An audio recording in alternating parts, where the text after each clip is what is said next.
And Susan need to mute. Okay, hopefully YouTube will come up here momentarily. That was on mine. I stopped it. Oh, okay. That was weird. Okay.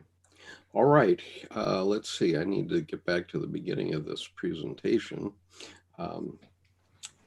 And here we are. We actually have one person listening on YouTube at the moment, and we probably will have others quite soon. And I'm just letting a couple more people in. Good evening, Miles. Nice to see you tonight. Miles Flake, our Marshall, is on YouTube watching for recalcitrant. Okay, good evening, everyone. My name is Skip Conover, and with Tim Holmes, we are the co-founders of this Wisdom Path Colloquia, in which we're doing this 3-month-long project now, hopefully longer, with Coeleen Kiebert about the mark of the self and doodling. And so this evening I will be the hamster in the background, and I will switch. We'll call for each of you to speak about your piece, and then and Tim is going to introduce the evening with Colleen, and then we'll call on each one of you to talk about the pieces you've submitted. I think I got everybody up to about 10 minutes ago anyway. And so we're this evening, we're going to let Annette McConnell go first, because she is coming on at midnight in Ireland. I don't think she has the distance prize, though. We have Manuela coming on from Argentina a little later, I think. But in any case, let me turn it over to Tim and let you go ahead, and I'll continue to admit people. Okay, as far as the distance prize go, I think it depends on where you start. Yes. But anyway, I think this whole prospect is sort of the bizarre idea that Colleen suggested, that people submit doodles about what they're thinking about. And you know, on the surface, it sounds like kind of a silly idea, but the more we got into it, the more it really becomes as Skip suggested, a vision of the self, you know, coming out. And I really feel like 2020 is going to be a very pivotal year in the human story. And in a way, it reminds me of the guy that falls down the stairs. He stands up, brushes himself off, and he says, "Thank God that's over with." You know, it's true that the significance of this very significant time will only emerge slowly over the next decades. But while we're still in it, we can peer into that crystal ball of the artistic vision within us to see what it is we might learn that is unfolding from the unconscious. Ezra Pound called the artist the antenna of the race, noting that the first to see what's really coming around the bend long before the rest of the population are the artists. And this is true because as artists, we feel the motions of the future unfolding before the corner of history is turned.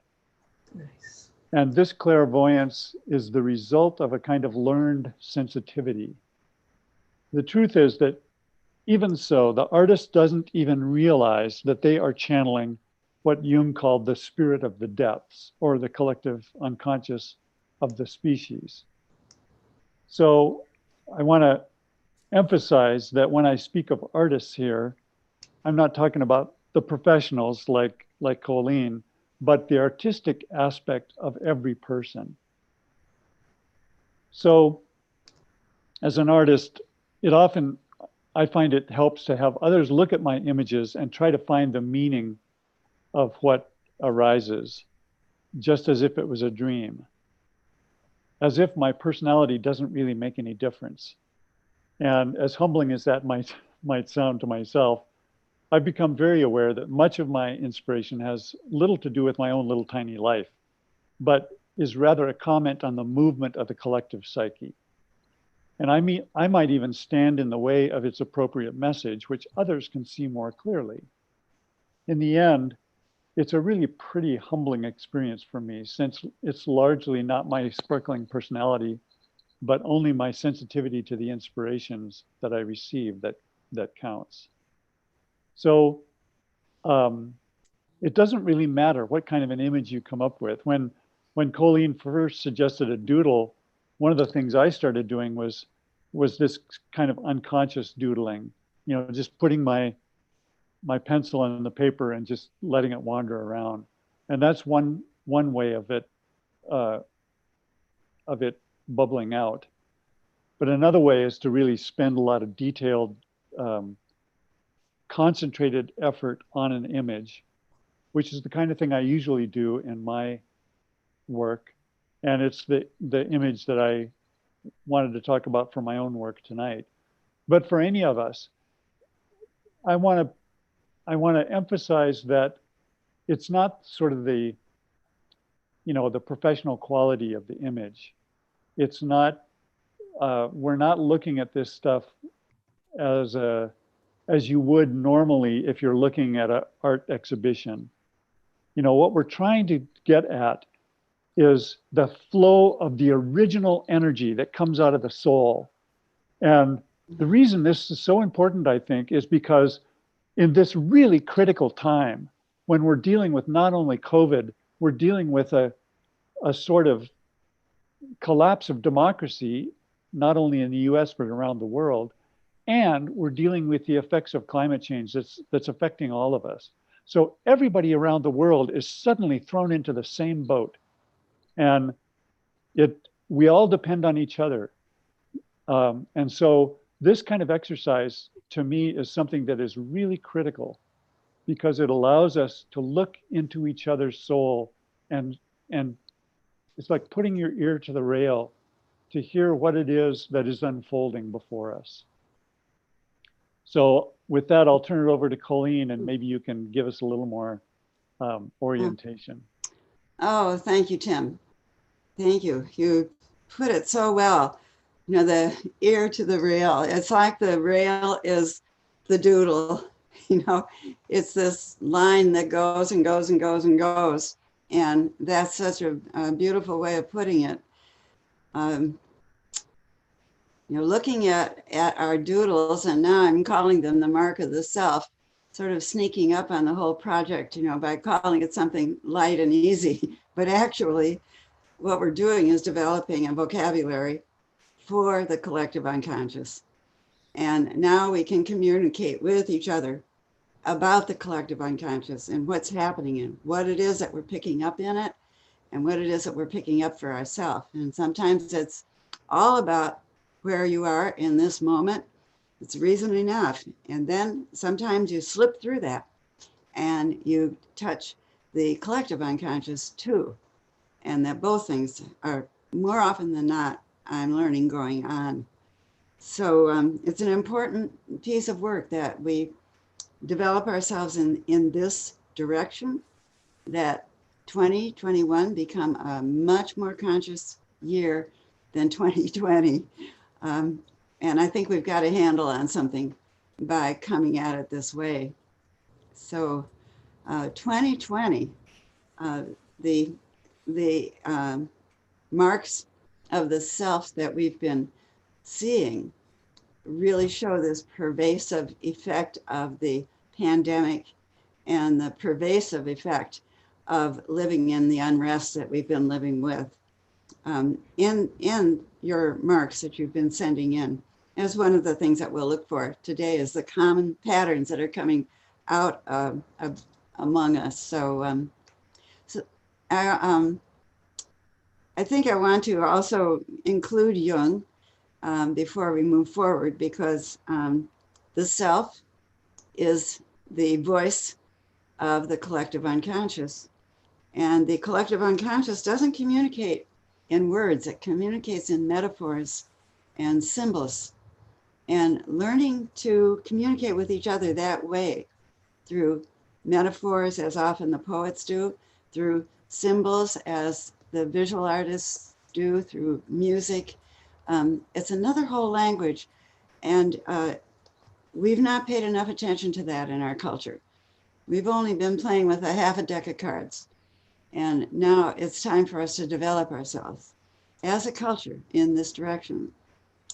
So let's begin, Skip. Would you show us what you Okay. got there? About how many marks of the self do you have there? Well, I have about 30, I would say.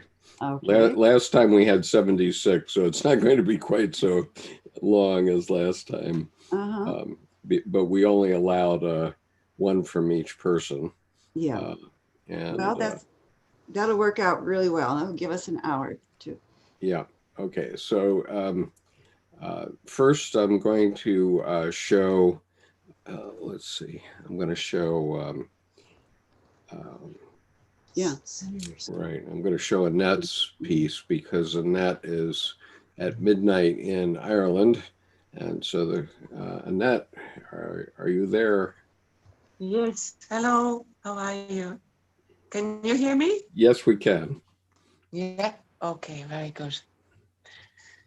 Yeah. This was made very quickly, and it afterwards the words kind of an unwritten page or an unwritten leaf came into me, and that's how perhaps it feels like the whole year has been like an unwritten episode, an unwritten part of a book, and perhaps a new beginning at the same time. Yeah. Oh. Uh-huh. Can you tell us, Annette, about how you did this drawing? How I did it? Oh, it's very simple. Just oil crayons. Just oil crayons. You get And I a lot just from oil crayons. Yeah. yeah, and I just did some marks, and it looked like a leaf. I just saw this leaf, and then I think the background came first, and then slowly the inner formed, and I did see a contrast between the inner space is more soft than the outside. It seems to be quite fiery, or quite. There seems to be a hot temperature outside. Yeah. Yes. Yeah. And so yeah. I like the way the green is working its way more so towards the inside. The inside is really beautiful, very beautiful. Mm-hmm. The light. Oh, thank you. Yeah. Thank you, Annette.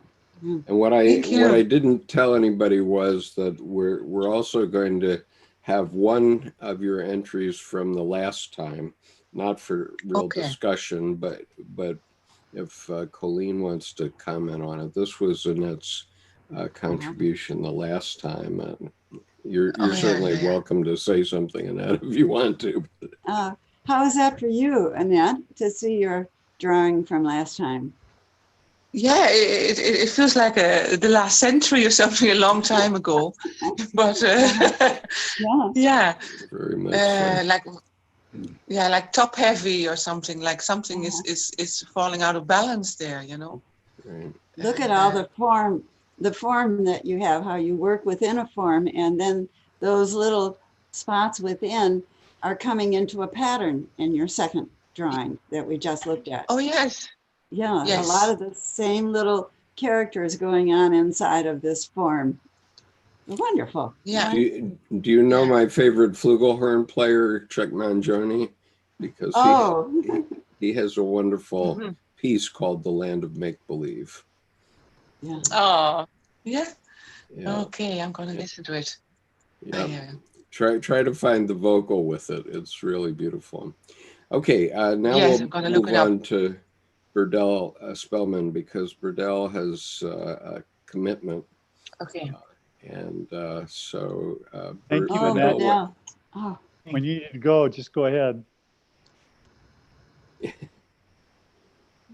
hello, Burdell. How can you tell us about this? How beautiful. She's Burdell? She's not muted, she's unmuted. Are you there? She needs to unmute. Hey, Burdell. There, I have to unmute myself. I Yes. did it. Right. Sorry. Yes, I followed the kind of the process, Colleen, that you described of your 90-plus-year-old friend, filling the page with marks and just random, the way I usually do it, and then just looking at those patterns that came through, what I could see, and then following that, and I tried to kind of overlap and underlap the figures. Yes, I started here at the lower left with the rabbit kind of figure, and then the dolphin kind of yellow figure came after that, and then through them both, kind of underneath them both came. Oh no, I think next came this figure on the right that looks like it has a mask and looks like kind of a humanoid or a Martian or something. And then came the bird kind of figure from underneath them. And then like and the heart shapes came through with that bird, and the diamond shapes came through. And then this other little thing on the right, a little face of a little animal, blue, kind of light blue. Then I put in some neutrals, the gray, just kind of in the background. And then when I finished, I had this yellow and this peachy color up here on the left, upper left. Well, I had that color, and then I had these teardrop shapes, and I made them into eyes. I tried to put in, eyes even on the rabbit, and the rabbit feet, and an eye behind the beak of the bird. And then when I put those teardrop shaped eyes kind of in there, I saw this other face of that up in the upper left, like a bovine kind of face or a masked face. And then there's an eye kind of coming in through on the left side of that face. Anyway, I just let it come how it came. I didn't have any. Were you thinking about 2020 when you did it? Yeah, I put that out there as an intention, but kind of a soft intention.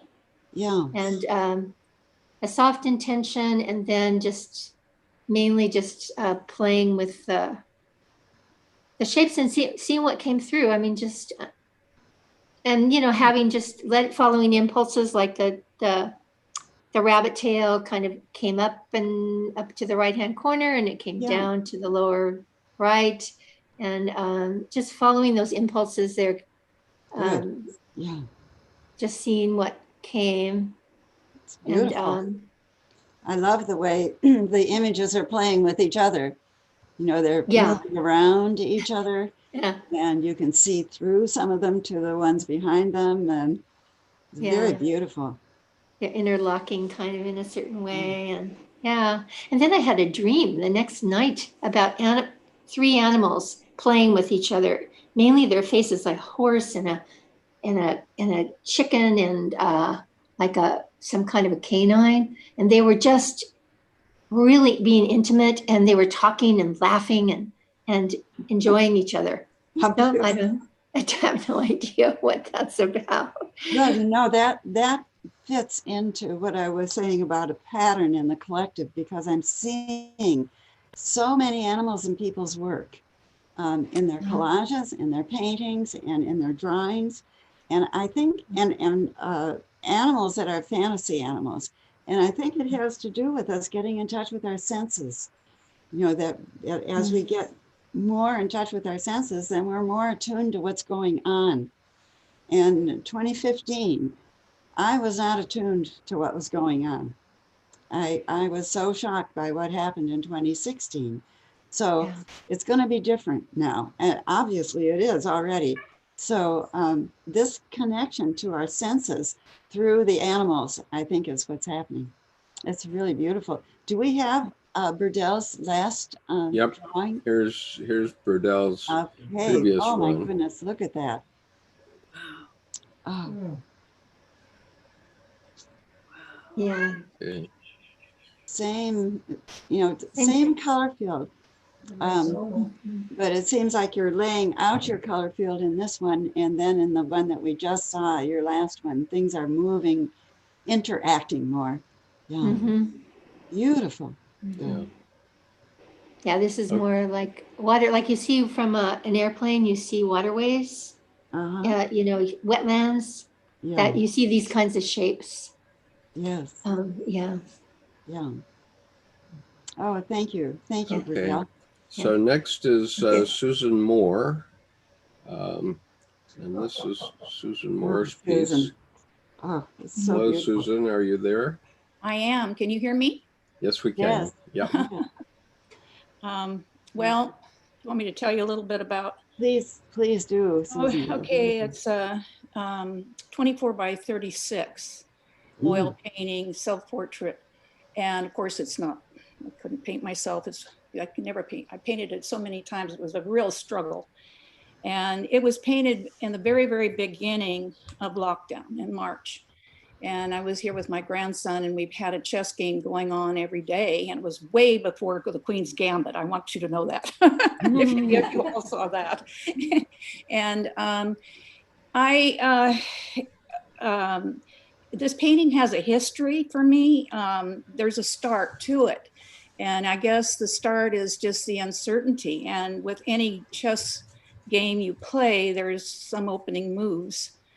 And then you go into an unknown wandering that I just became obsessed with. And so I would paint, you know, we would play, you know, a couple of hands, or, you know, I'd make a couple moves a day. And then I go down to my studio, and I was starting on this painting, and I had to put the chessboard in it. And I had a really hard time because I had to learn some perspective, and I didn't, it was just flying off the counter where we were playing. And then, you know, every day I'd go down, I'd change my face because I just, as I was evolving in this thing. And it was such a struggle because the struggle was to reach the essence of the painting. I could paint the physicality. I could paint the eyes. I could paint the mouth, which were done over and over. But the essence was elusive for me. And this is not a painting about technique. It's a painting of the self trying to paint the elusive, or the subconscious, I guess. And the challenge was grounding the chessboard, because it kept wanting to fly off the canvas for me. And I guess, you know, just the unknown of not what was happening. And the unknown seemed to even control the board for me. And so, and then, you know, going into the meaning of the chess, and I don't know even how, I didn't really understand it until I read about it more, but it's the abstract moves of the human experience in relationship to the unseen. And that would be COVID. And so then I knew I was playing against COVID. And the pieces are human forms. The rooks, the bishops, and the knights represent the archetypes. And each piece can only do whatever they can do. They can't do anything else. And, you know, the pawn can go anywhere, but the others can't. And so I'm holding the queen, and I can't lose her, basically, the moves, not to lose her. And it's all about the COVID moves and the history of the game. And I don't know where it's going to go. So it's an aimless middle part of it, where I guess where I am now. And maybe I'll do another one about the middle part where we are now. And that's pretty much it. I like the way you have your hand on the queen, you know, that you're catching a moment, that you haven't quite, I don't know whether you're just putting her down or lifting her up, but it's you know, it's a moment, and it's like every moment is so minuscule, so fast, happens so fast, that you're catching a moment. In the game itself, you pretty much know the the beginning moves. And by the time you get to the end, you know, obviously you win or you lose. So yeah, it's not knowing where you're going. Yeah. Right. I love the concept of the archetypes as well, you know, that all these different archetypes are playing their role, that they have a role to play and they have to play it out.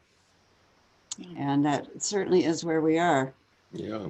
Yeah. I like the border of the chessboard also is suggesting the ups and downs of the year that we've gone through. Yeah. Not very straight either. I can't make it straight. Yeah. Well, the Okay. board itself, when you point out the edge of it, Skip, there isn't any place else for us to go. No. You know, there is not another board that we can jump over to, Yeah, that's such as Mars, or, you know, It's a we good got to work it metaphor. out on this board. Right. Yeah. There had to be a bleakness here too. I mean, if anything, the pieces are probably the most elaborate, but it was like a void in a way, you know. I just felt there was a void there, the background or the Yeah. simplicity of it, and yet, you know, everything else is very rigid except for the human form. Yes. Yeah, I'm, it really strikes me knowing that you, I know. that as you're just saying, the board and the foreground is pretty tightly delineated, and the way you've depicted yourself is a little more open or uncertain, and I like that because it really does get across the idea that it's the circumstances that are fixed, and you have the choices of what to do with that. Yeah. Yeah. I can find them. I'm sorry, I have to stop share just for a moment because I have to see. Yes, we do have somebody coming in. And unfortunately, I can't see the people coming in when I'm sharing my screen. So, okay, we've got Mertis in, and Penelope Ryder, who is also in the UK,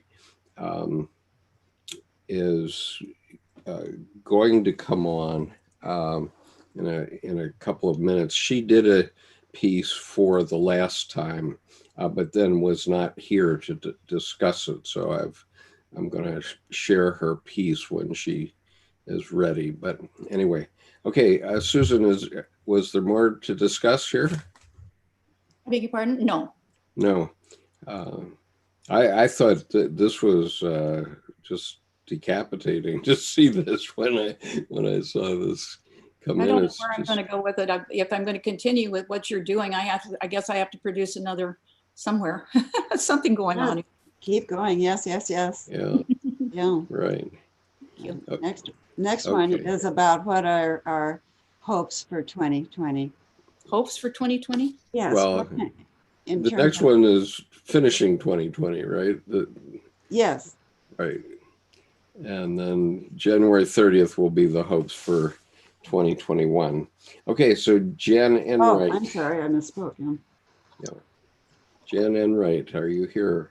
I am here. Thanks. Yeah, go ahead. So I want to say thank you to Skip and Coeleen, because after their introduction to this particular focus, it just struck me what I had been sitting with for the last 9 months. And so I left that and then just sat and did this.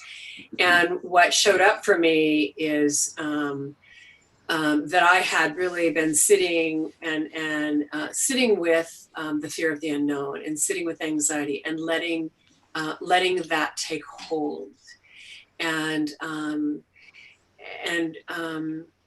in a sense, not wanting to touch it, not wanting to touch what I didn't know, and even that, not wanting to touch or engage with the whole political process that I felt was just so daunting and terrifying for me. And that the language in the far right corner, far bottom corner for me reads, dark tendrils entwined through all, learning to see them, own them, and ask what I need to learn at the root of it all.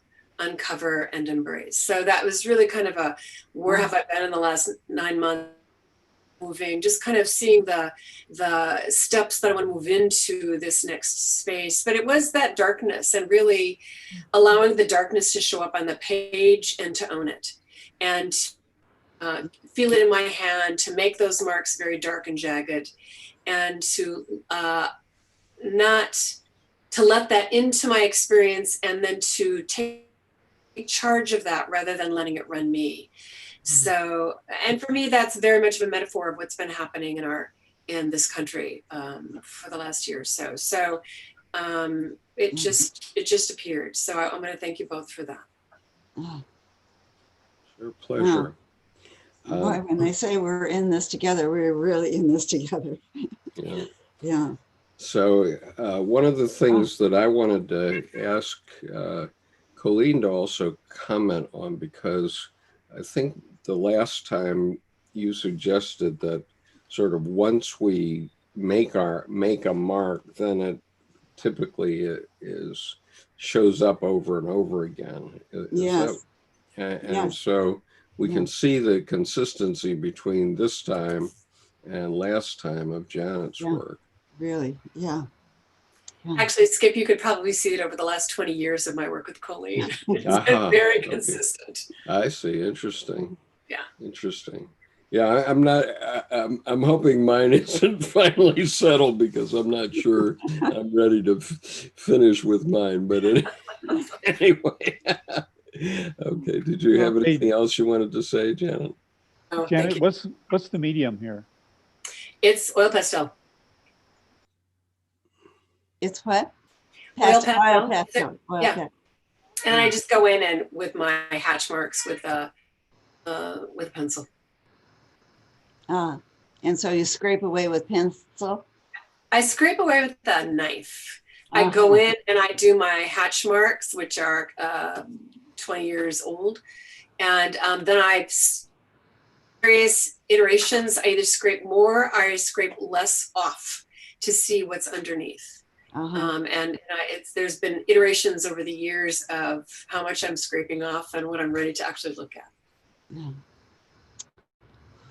What a great technique. No, that's wonderful.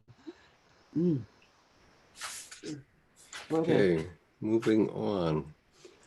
Kathleen. Yeah. Great doodle. That's great.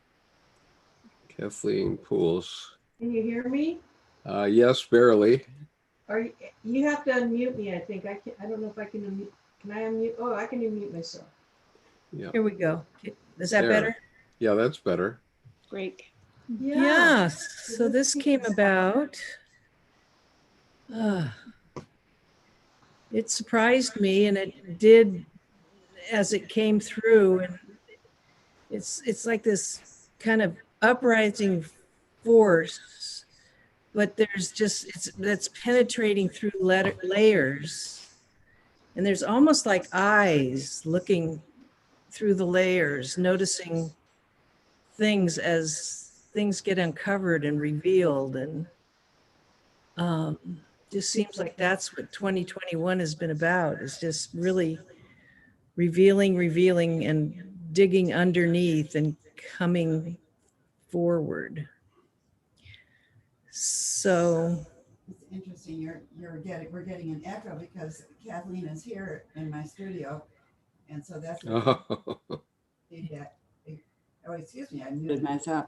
I was just explaining that Kathleen is here in my studio, and that's why you're hearing that echo in the background. But go ahead, Kathleen. Yeah, I guess that's it. Well, let's show your last one as well, because last time I inadvertently put it upside down. So I think it's right side up this time. Yeah. Boy, that's the past. This is Biden and Trump's debate. Mm-hmm. And it's pretty obvious to me that Biden had some ideas about democracy. And our friend on the left here just, so painful to watch. Yeah. Yeah. Could we go back to Kathleen's first one again? I mean, Yes. tonight, yeah. All of those eyes and so much coming through and spilling out. Yeah, it wasn't comfortable to do. It's something that I wanted to emerge. Yeah. Right. And I that's, think there's also something about it as an image of 2020. There's something about it being off center that to me speaks to 2020. Yeah. I mean, it isn't like you to do an off, a piece where the spine is off. Mm. Yeah. yeah, quite And interesting. I'm thinking about the difference between the two. The debate one was so chaotic, and this is more ordered, but there's still the chaos of of all the activity. But then, it has a kind of unity to it. And I see these kind of seed forms or spores that are going out. Yeah. And to me, that's really positive. Like, Yeah. the story isn't over yet. Right. Yeah. Yeah, this is life. And that seed pod up at the top, it's almost like a sunflower that's been upside down or something. But it's coming forward. It's bursting in some way. It's open. It's opening. It's still open. Yeah, it's opening. Yeah. It's interesting because both are towers, but this recent one feels more like a kelp forest in the ocean. It's very organic. Yes. Well, and what I've been emphasizing is that, things that are very strict and rigid are the logos, but we don't live in the logos. We live in the eros, in life. Eros is not only chaos, and this really shows the concept of life emerging. Yeah. Yeah. Yeah, it's dynamic. Dynamic, yeah. Yeah. Okay, I just have to check for a minute here. Oh, yep, we do have some more people coming in here, and Manuela has arrived. Okay, apologize for that. Let's see here. Can't bring it back. Okay, I'm sorry, Kathleen. Fine. And I noticed too, before we move on, how the life force is coming out of the darkness in this. When you look at each life form where it's very dark, that's where the growth is coming from. yes, Yeah. right. All right. Well, thank you, everyone. Yeah. Thank you. Okay. So let me go to one more. Louise Wallach, are you here? Yeah. It is, isn't it? Yes, I am here. Can you hear me? Yes. Oh, good. Great. Well, Are we stuck? this is my We seem to be response. stuck. She's just to unmute. Oh, okay. But that, I'll wait until Colleen's also. oh, Louise. Yeah. Okay. Louise, we can't hear you. Okay. Can you hear me now? Yes, we can hear you. Yes, Okay. but we don't see your picture yet. You can't see it? Well, it's on. No. Huh, it's on mine. Oh, there we Yeah, are. I'm seeing her picture. Okay. So this is my response to the question, how do I feel about 2020? I used a method that Colleen has been speaking about, calling it ground and gaze. And I started with all the squiggles and a messy bunch of lines that then started, I did not lose my gaze. Colleen will be happy to know. And I kept my eye on that and started to see certain kinds of accented lines that I wanted to bring out. I wanted to darken other areas. Yeah. And then over a few sessions, I took the time to come back to it and color it and bring more kind of dimension to it for myself. So So what came Oh, through dear, for me? yeah. Sound skips in. What came through for me are the Where is this?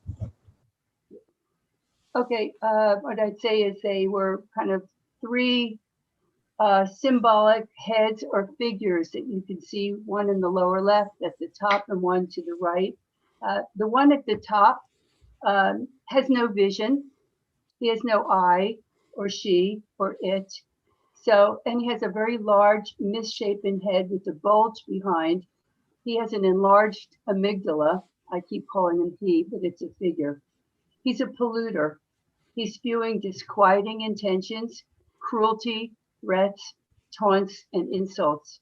And you could see that kind of the red stuff that's dripping out of it or his or the figure's mouth. Oh, And the gray area around him is the toxicity and pollution that he's spreading. So now we have the lower left figure and is kind of in a similar vein, spewing a spree. And you can see that there are red kind of colors that are coming from that figure that mimics the upper figure's red scree himself too. And then there's a figure on the right who is not looking at it's just speaking as well too. It's spewing its own version of a diatribe. And both figures obviously are not talking to each other. And you can see deep in the space between the figures, there are others. And some have ears, but no eyes. Some have eyes, but no ears. And all are circling around the pollution of the time.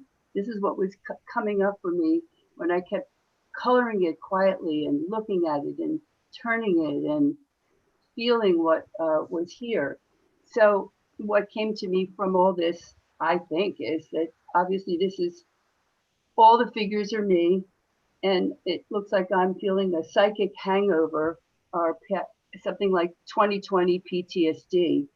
That's the way it felt like, that this year has left me uncentered, off balance, dealing with too many perspectives and alternative facts and spin. And I feel outraged and angry at the incompetence and the heartlessness and the hubris that is going on in this last year and the last 4 years. Mm-hmm.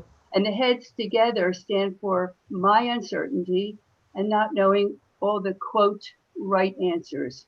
I have deep concerns for the future, and at the same time, I feel gratitude and hope. And I heard someone speak this week, and I thought it was great. This person said, the past is not the future. That's the thing that gave me a lot of hope there too. And that's it. Would you say that again, Louise? The past is what? The past is not the Louise? future. Yes. I'm saying the past is not the future. Okay? Okay. Yes. Yeah. The face on the right, the upper right, is has something else to say other than what the face on the lower left is saying. That's right. It's a different version, but I think the effect is that there's not a lot of communication. There's not a lot of kind of come together because of what has gone on in my soul this year, and the disparate ways that people have been together has been very disturbing. Because I have practiced mediation for so long, and I always believe that if people are talking and people are listening, then things will change. I'm just in doubt right now. That's all. Yeah. Well, one thing I notice is the subject you're dealing with is the failure of discourse, which is bad news. Yes. But the way that you've depicted these faces is really beautiful. And that either speaks to the beauty of your own soul or to the fact that you see something hopeful in the future. Thank you for saying that. That's made me feel a whole lot better about this. Really appreciate that. Yeah. And their words may not be in contact or in communicating, but they are in a beautiful way. Thank you. They are connected. Yeah. They are very definitely connected. I'm also seeing fourth face that the eye of the figure on the left and the eye of the figure on the right are the two eyes of one character?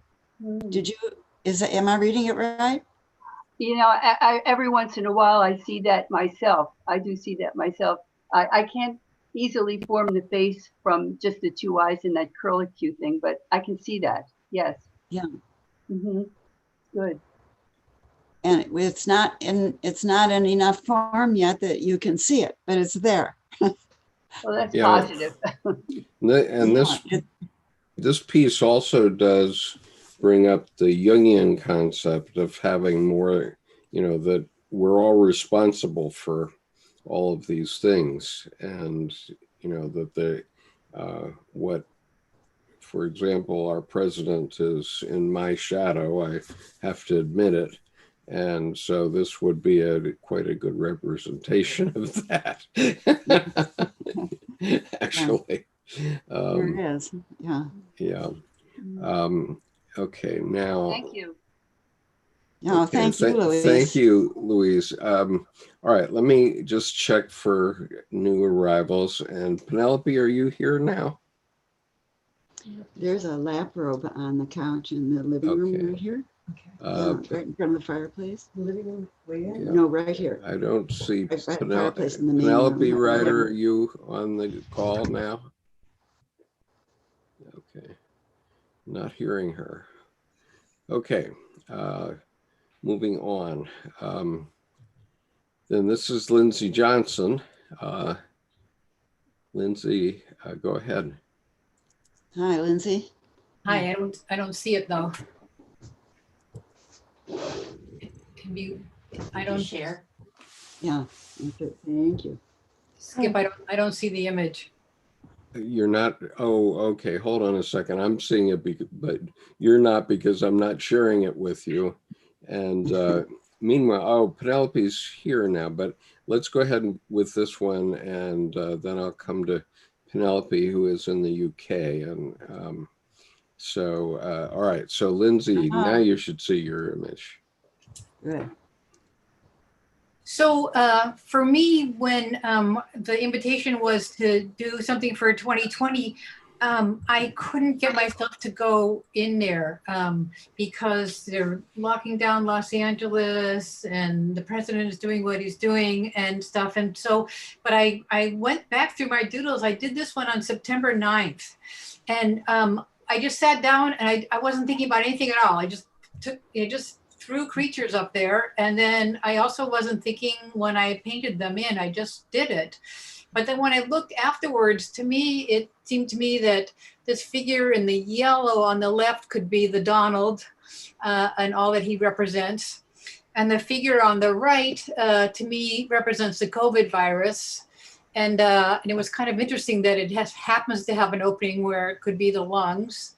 And then the figure in the middle, I think, you know, is the distress, and like the hair standing on end is about the fear that there is about all of everything. And then for me, the broken heart is about all the people that are suffering from, you know, unemployment and illness and just on and on. So I feel kind of embarrassed because people have done all these elaborate things, and this was just to like throw it off there. But it does really capture a lot of my feelings about 2020. Mine too. Yeah. Yes, yeah. It's very good. And how our president and the COVID are not connected. There's no connection. You know, the people are trying to make a connection. Yeah, he's it's not his fault, huh? Right. Right. Yeah. I have no responsibility here. Right. Yeah. Oh, God. Okay. Do we have an earlier one from Lindsay? No, I didn't put one in last time. Right. Oh.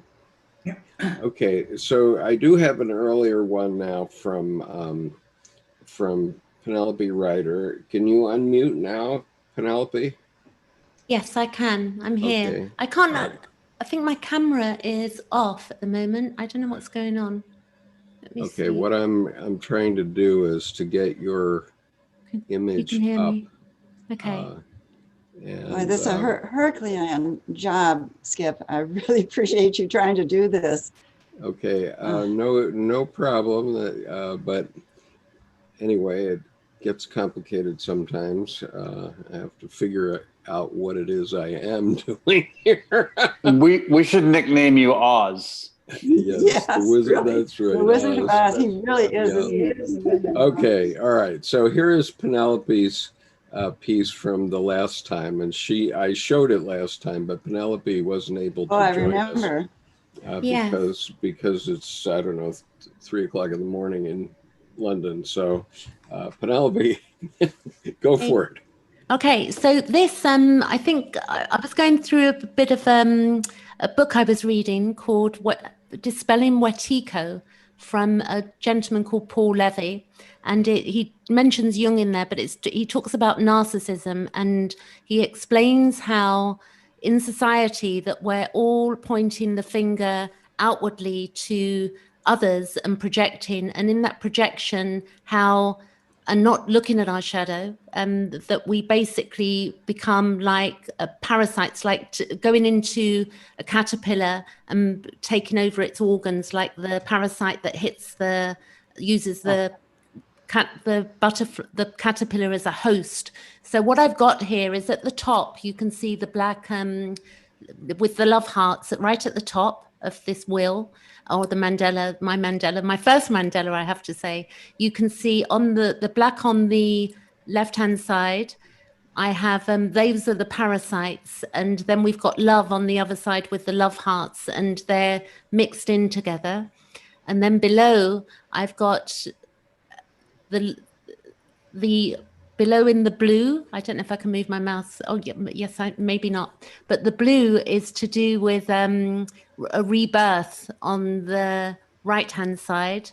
And on the left-hand side, we've got a rebirth as well. And below, there is a man of sorts who is shocked by the whole system that's going on or taking place above him. So I don't know what anybody else can see in this, but the parasites, where they literally do invade a host, and they drive the host into madness, and the host then becomes like the parasites.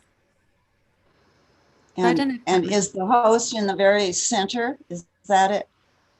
The host, invasion, where is the invasion happening? Well, the invasion is happening in the black area, in the black little, these are the parasites, and they're invading into the love of what is love. It's like a taking over. I see now, yeah. But it's balanced by the sides, which is the light, and the light that can come through. And the man, like, he has his little mouth open because he's shocked by the whole of what's taking place. So it's quite simple, but to do with really the narcissism that I see, that we've all got it in us as well. And that's the other thing that I see people denying that. And I'm quite shocked how people quite blatantly deny the fact that they have none in them, and that it's everybody else. Not everybody does this, but I see it a lot, and I'm quite shocked that people can think they're pure. They've got this purity, and they deny in life to others that they've got any unpleasantness in them.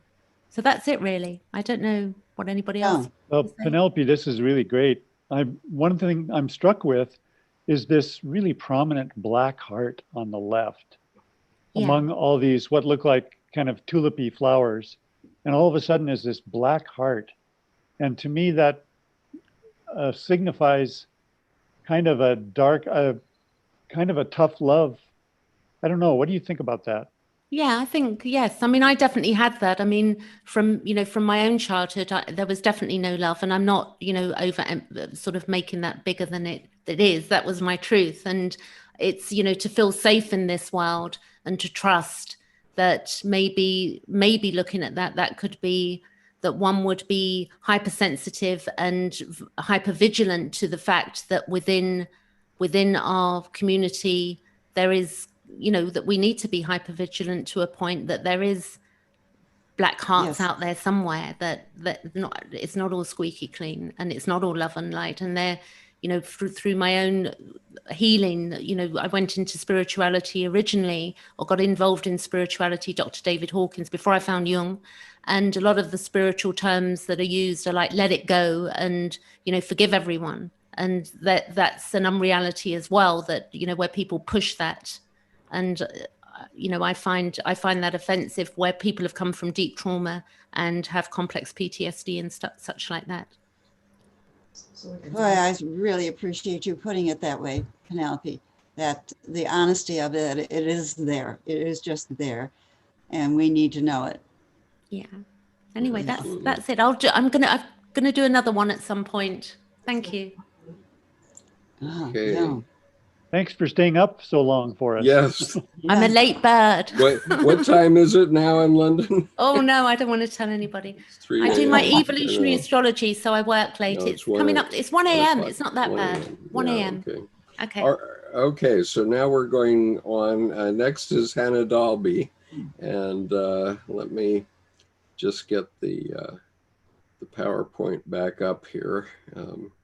Just a moment. Isn't this wonderful, everybody? I hope that I hope you're all enjoying this. I certainly am. The YouTube group also likes it very much, Colleen, and we've had on the live stream, we have 19 watching now, but we've been up to like 27 at various points during this presentation. So Hannah is next. So Hannah, go ahead.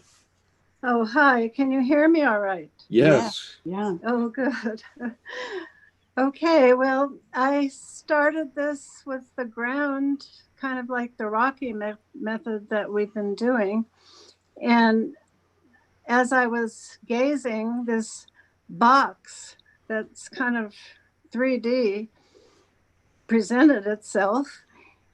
And I realized that I was going to put a lot of energy into that box. It's going to be my safe place. And so I called it my own little universe, and I put a lot of glitter all around it, and stars and little dots representing the universe. And in this box, I felt very safe and quite content. And then this sort of snake appeared, and I was hoping that that might mean a transformation, perhaps in myself, but also for the collective. And then there are spirals and a little church-like shape. And I just kept embellishing it and feeling very good about that I had a safe place. And then, of course, on the outside is this big red border with all the little COVID dots and a big shape that looks kind of like a foot that sort of represented death to me, because there's a lot of dying going on, and I'm in my safe little box, but look what's happening outside. So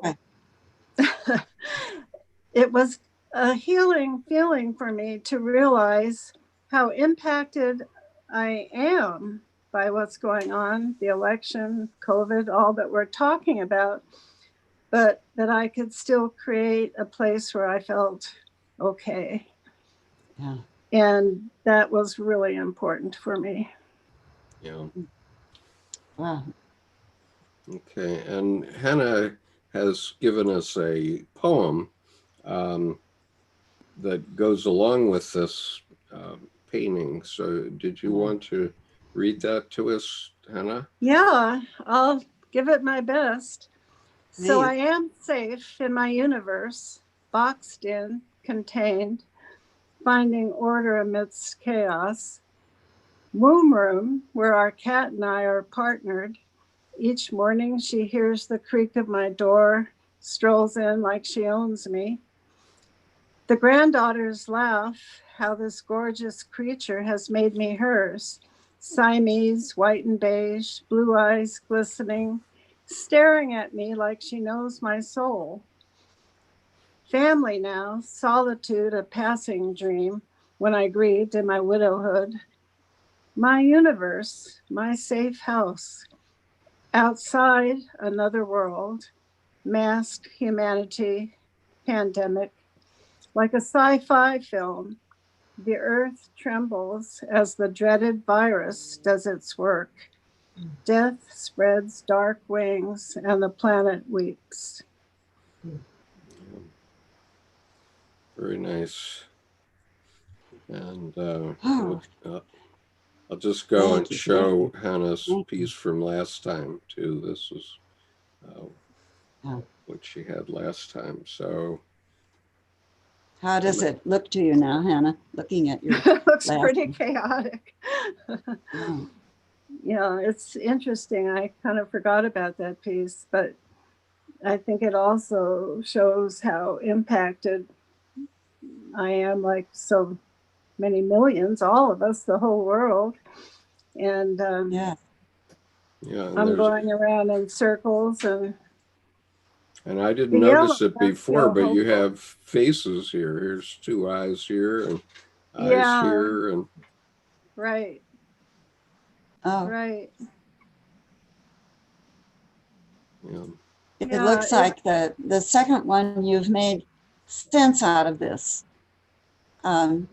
Difficult sense. It's difficult to see the world the way you've presented it in the second one. This one is difficult because of the chaos, and it's all there. You know, there's all this chaos. But then in your second one, the way you've made sense out of it, as difficult as the sense is, that doesn't mean that everything is okay. It's the way it is, and your poem is really beautiful, I think. Oh, thank you. It did feel good to add some writing to the visual. Somehow that kind of completed it for myself creatively. Yeah. Yeah. okay. Very good. Okay, moving on. Thank you. Next, we have Jordan Hoggard, who decided that he wanted to get around the rules by submitting 4 images in one. So, Jordan, why don't you go ahead? Well, I usually wouldn't, and it wasn't so much I'm going to get around the zoning ordinance and find a loophole kind of thing, but I'm usually a little immune to time. So many decades on so many deadlines where I just need to master my schedule. So I always find myself in 10-month on, 10-month off, man womb pregnancy cycles. And, it's more prominent, obviously, during the winter for me, kind of dyslexically. But this year, it wasn't that at all. And when I thought back to this, these two doodles on the top right and the top left came in last week because I was staring at the blank page for longer than I usually do, but I noticed that I was. So I would just do my butt in the chair method, and I would sit and I would set a time. And if nothing had come, well, then I would get up and I would move on. And this one, I had to, in a sense, groove a different process, because this year it was literally month 1, 2, 3. I was coming out of a 5-year radio silence.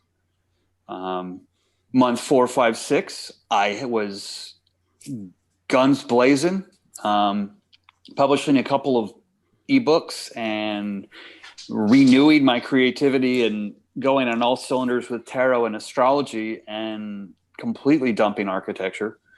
But if you notice, just to start, January, February, March, that's part winter, part spring. So to me, my 4 quadrants of the year were literally 3, 4 seasons long, but they were overlapped. So you take a half year, half season, and rotate. So there's a cuspy feel. And so when I finally sat down last week, and I sat down, and when I sat down like normal, I picked up the pen and it started moving. I mean, it was the face. It just started moving. There were eyes. I'm like, wow, this looks like me.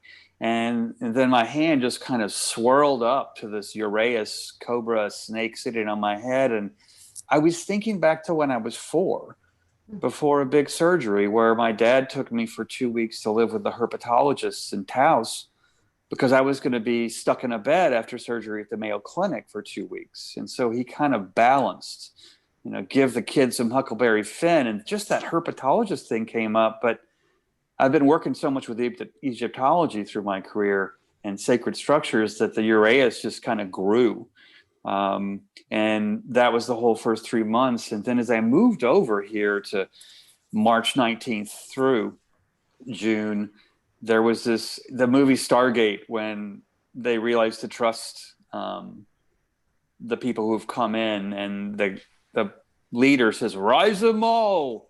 And it's this kind of Eastern, somewhat Middle Eastern, you can say it's saying all rise all. But there was just that rise them all. And I said it out loud when I was drawing. It just came back like, oh, it's all coming up now. These are things from 2012, 2013. And at that point too, there's also the political environment where I started feeling that more than I normally do from a time standpoint. And then early this last week, I've been thinking about Coleen's mark of self. Draw a line that likes straight lines, and draw a line that doesn't like straight lines. And I was sitting down, and just like last time, knock, knock, knock on the door. There's this little UPS package. My mom had sent me these paint markers, these paint pens that are all metallic, but then they outline themselves. So if you zoom in, it looks like I went in with a pen, but I go in, and as an architect, I could draw a straight line for miles. So I'm like, don't go straight up and down. Don't go side. Don't even do 60 degree. I really had to kind of get off my compass square protractor mind and just move my hand, shake it in the air until finally I just put it down and drew up at a 60-ish degree and stopped. And then I changed pens and started down at the bottom and went up in quadrant 4 to this squiggly around. And it was almost like this wombish shape, but that came back down and went up through to quadrant 2 and up and down from the low to the high. And that quadrant 4 of up on the top left, the rise them all, that one's pretty much set into 4 quadrants within that second quadrant. And so I'm taking there's this phallic structure in the pyramid, and I literally start, let's rise up from this bottom. And as I went around, I changed like this topography, but I just letting the pen go. And then I realized I never use these pens. I don't know how long they're going to paint before they have to recharge. And so I start kind of not letting the pen lift off the paper, but starting to bob it up and down while it's still in the paper to kind of start to kind of pump to refill. And I started realizing I've got a midair refueling that's going to have to happen, or the line's going to stop and then the doodle's over. I mean, so that I started to get in this, the architect's under deadline, but just to kind of keep the fuel paint moving. And I got around to the top of that first quadrant and drop in. And that's when I realized, oh, there is this womb, this kind of just preforming shape in there that's got this kind of tadpole-y head. And I notice it, and I start to come around it and finish up and get down to that bottom right in the middle, and I turn the line around and close it back on itself like a calligraphy stroke and just flick the pen. And I stopped and I went, that's not done, but that's the doodle. And so I just throw it down on the floor and put it on the platform that I took the picture, because I was still moving. But it was one of those, I remembered the last one, you just had to touch it. You just had to touch it. And I had that flip the pen. So there was 3. And this also was about my summer. I'm sorry to interrupt, but are John and Sherry still here? Looks like they just left. I think they had a family engagement they had mentioned in the chat. Right. All right. I like the way the way the red orange womb finds itself on the crown, on the crown chakra. Thank you. In your card that's in the upper right. Oh, I hadn't noticed that. The shape is almost, that's a family structure of the same kind of graphic language. Yes. Yeah. Oh, that's, yeah. And even the tail sticking up on the top, and then the tail-ish nodule down at the bottom. So yeah, so, you know, the three, this comes in where over the summer too, I finally went, wow, you know, as an architect, you've been way too concerned about form.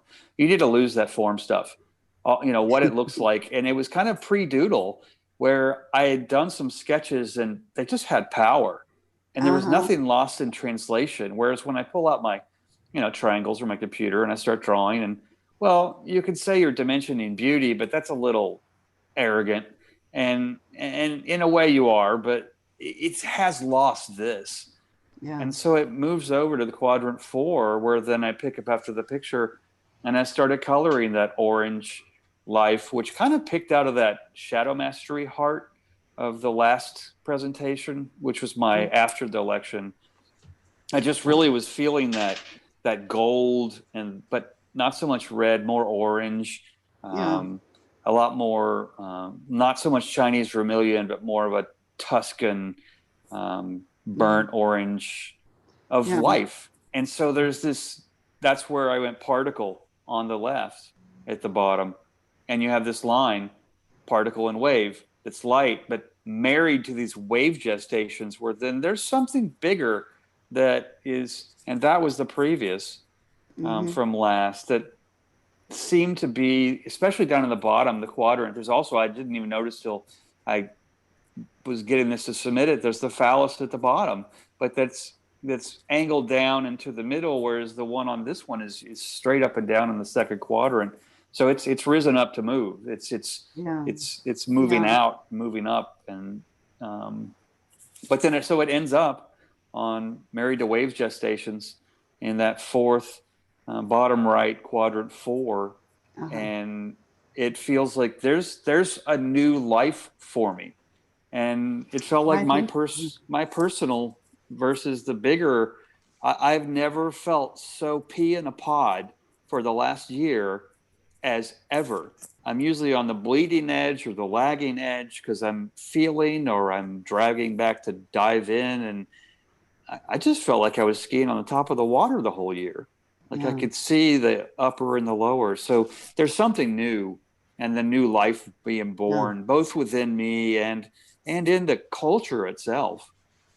I think the quote that came to me was something from my Tarot Imagination Primer companion book years back. And I wrote, I think if I remember, it was, "We are no more at the mercy of our past than we are old photo albums.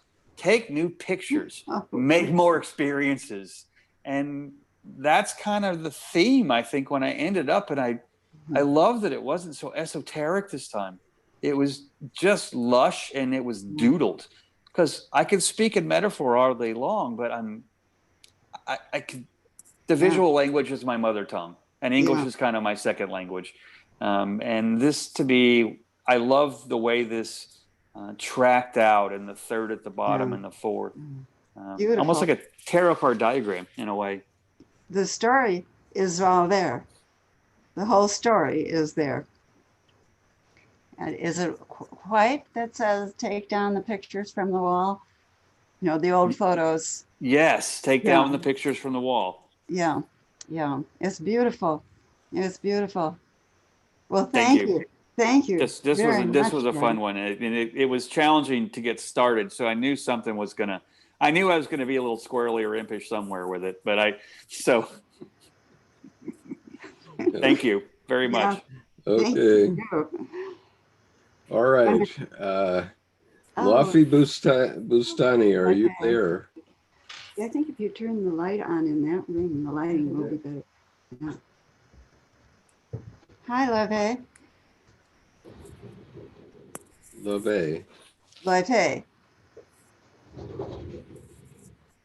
Lafi, are you with us? Mute. Can you hear me now? Yeah. Yes. Okay, I have to unmute. Well, I didn't spend as much time as most of you people did on your doodle. I think it took me like 7 minutes or something like that. And it came, I was in my studio, and there was a brush and water and watercolors there, and a very cheap paper. And I was talking to my granddaughter, on 5-year-old granddaughter. So I just started doodling while she was telling me a story about her bird feeder, which hadn't seen any birds for quite a while. Can you hear me, or? Yeah, I'm going to mute Coleen for the moment. I see. Oh, you're going to mute me. Okay. Yeah, because we're getting your conversation in the background. Okay, so go ahead, Ms. Bustani. So that was the story. It took a short time, and it was at the pleasure of my little 5-year-old that I did this doodle, and I haven't really studied it too much ever since, but looking at it right now, and you don't see part of it, most of it actually, or I can see it on the, do you see it? Other people, I see just a little tiny corner of it. Yes, we see it. You see the whole thing? Yeah. Okay. Anyway, it started doing like a flower in the middle. And, right. And then and there was sunshine all around and so on. But I think the flower indicates sort of like a maze or a boundary for being in quarantine since March.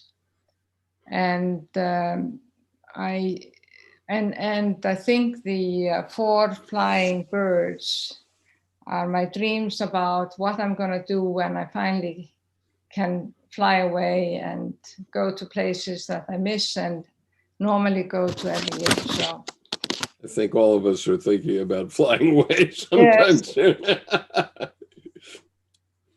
And but I feel pretty secure because I have water, I have the sun all around me, and I think of myself being in the center. Mm-hmm. Maybe my husband and I. And we have water around us, we have water and we have light. And I feel happy at that moment. In spite of, I feel secure in my, here it goes, yeah. Looks good. In my maze. Thank you so much. Something else, you know, next time I'll spend more time and do a real doodle. Yeah. Okay.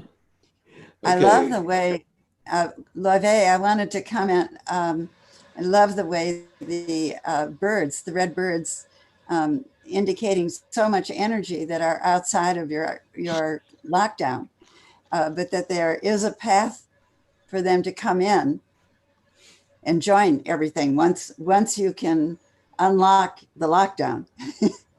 Yeah, there is a way out and there is a way in. It could also be the virus that could get in, but I'm trying to protect myself. I said it could also be the virus that is circulating all around and could get in, and those red or those balls are pretty tight. They are not as fluid as the birds around, you know? Uh-huh. If you think of the psyche, there is some stress involved. You're sort of like in the womb, in a sense. I'd like to comment on the flowers. The 3 that are touching are very quadranted at a 30-degree angle kind of thing. So they're very ordered within the self of the center. And so if they were COVID, it's if they've been assimilated.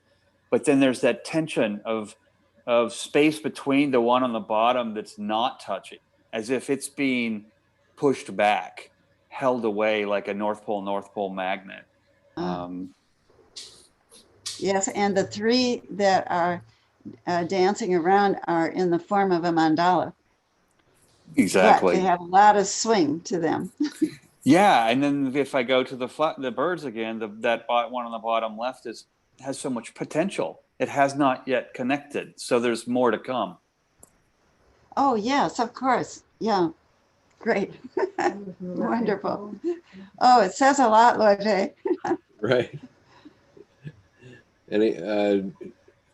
Anybody further comments on? I'm sorry, I'm not getting this pronunciation of your name correct. Because Loive. Loive. I am Icelandic originally. I have an Icelandic name, a very Icelandic name. Okay, Loive. Loive. Loive. It means an Isle of Leaves. It's a Icelandic name. Yes. Okay. Yeah. Okay. Next is Manuela. Manuela, are you still here? No, she was Yes. here. Hello. Ah, she Good is. night. Okay, so Manuela is coming to us from Argentina, and so I will share her image that she did.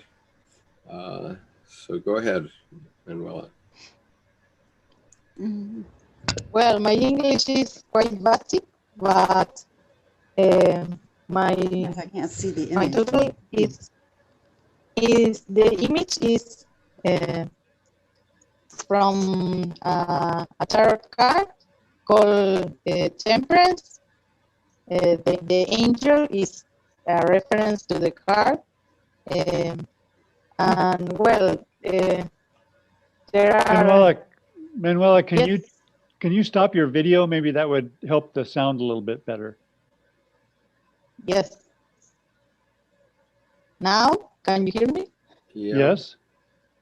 That's a little better.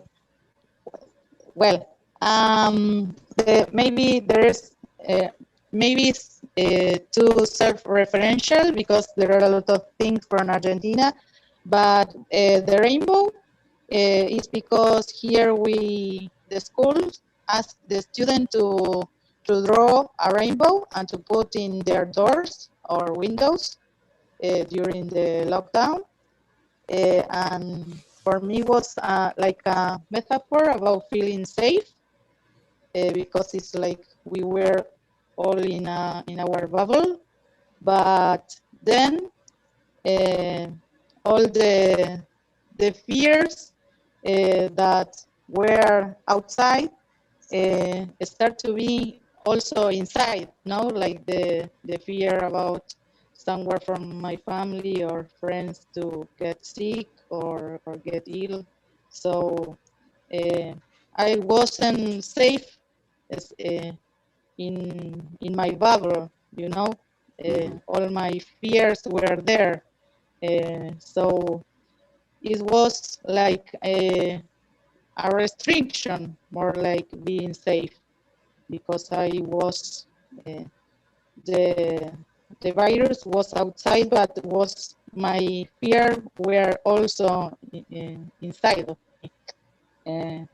And then there is a saying, very an Argentinian saying that I translated in English, but I don't know if it's like that. But it's like when there are problems, there are always people that get advantages from the problems, because here a lot of people lose their jobs, and you know, like all the problems that are related to the lockdown. And the birds, like in another doodles, you know, it's like I watch the birds from my house, and like that freedom that we really need to be free, because here the lockdown was very strict. It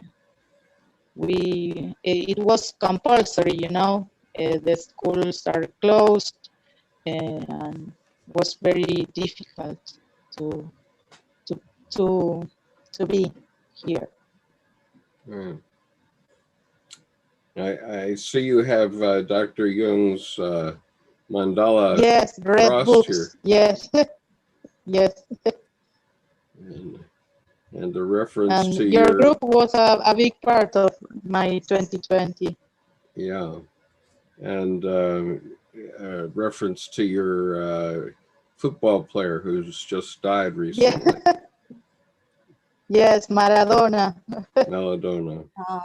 Yeah. Because was like a breaking point here, because in the funeral, all people go outside the streets and like broke the rules of the lockdowns. Lockdown. Sorry about my English, but No, well, okay. was like. All right. Yeah. Your English is much better than my Spanish, that's for sure. Yeah. So, Yeah. and you have an It's eclipse here. unfinished, but yeah, the clip. Yeah. So is this eclipse coming into the eclipse or it's going out now? No, it's coming in. Coming in. Okay. Right. Yeah.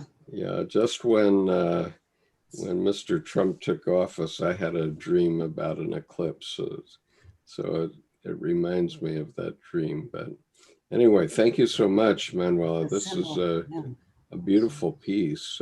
Colleen, do you want to comment here? Well, I see the mix of symbols outside of the lockdown, of having Carl Jung's beautiful mandala, and how similar it is to the sun, in the design of it, the shape of it, but that the sun is undergoing an eclipse. And that seems to say so much about the whole painting that you've done. These beautiful things outside of being locked down, but they're outside. Yeah. And we can't really connect with them right now. Yeah. But what appears to be safe inside is not so safe. Yeah. So Manuela, what is the telephone in the middle of the chest here? This looks like a telephone handle. Yes, because my mood about tempers, was changing. If I have Wi-Fi and I can use WhatsApp or no, my moods were depending on internet, the access of internet. Yes. So that's how you're maintaining your you're maintaining temperance in your life. Because I was working from home, so having. Yeah. And I'm seeing references to at least 2 or 3 other tarot cards. So the Tower here, and Death, of course, and Temperance having 1 foot on the ground and on Death, and 1 foot in the water. Those are all very symbolic in Jungian psychology. The clouds. So, so thank you so much. At the top, I just want to comment to the top, the feather, I love the feather of truth, which I think is what's really ahead of us in 2021. The issue of truth is going to be a big issue. Truth coming forth. Can Manuela speak to the bird? It's so intently calm and perched and focused. It strikes me as a total counterpoint to everything else, and it feels so wisely watchful. If she could speak to the bird. I don't know if my English will let me, but I have a bird. It's like, here is Venteveo. I don't know the English name of the bird. That visit my home. So for me was like, yes, and was like watching that bird give me hopes. I don't know why, but yeah. And is this a pet bird that you have, Manuela? Sorry? Do you have a pet bird? No. It's free. Okay. It's the only thing that's still. It feels like everything else is in motion, and that I can imagine that would give you peace. Thank you for going into that, because it just came right at the end that's standing out like silence in a storm kind of thing. Yeah. And the standing out aspect of it is interesting too, because in proportion, it's much larger than anything else. Yeah. And So it it is. shows how strong, Manuela, how does strong this? your hope is. Yeah, there's a symbol in the angel's forehead. What is this symbol? The Wi-Fi, I don't know, it's like Wi-Fi. internet. The Okay. icon of Wi-Fi. Okay. It's a little quarter Terrific. radii, little radius. That's Terrific. Okay, That's wonderful. Wi-Fi. Wonderful. Love that. Thank you so much for doing this, Manuela. We love Thank it. you all. Yeah. I admire your work, Skip, and Dude, that's the Wi-Fi of the crown chakra. Yeah. I mean, that's Yeah. Okay, moving on. So this is John Jackson. John has left, but I think his doodle is self-explanatory. Yeah. He has been in the news all year long, and Leah Watson is here. So Leah, your turn. Okay. Can you hear me okay? Yes. Yeah.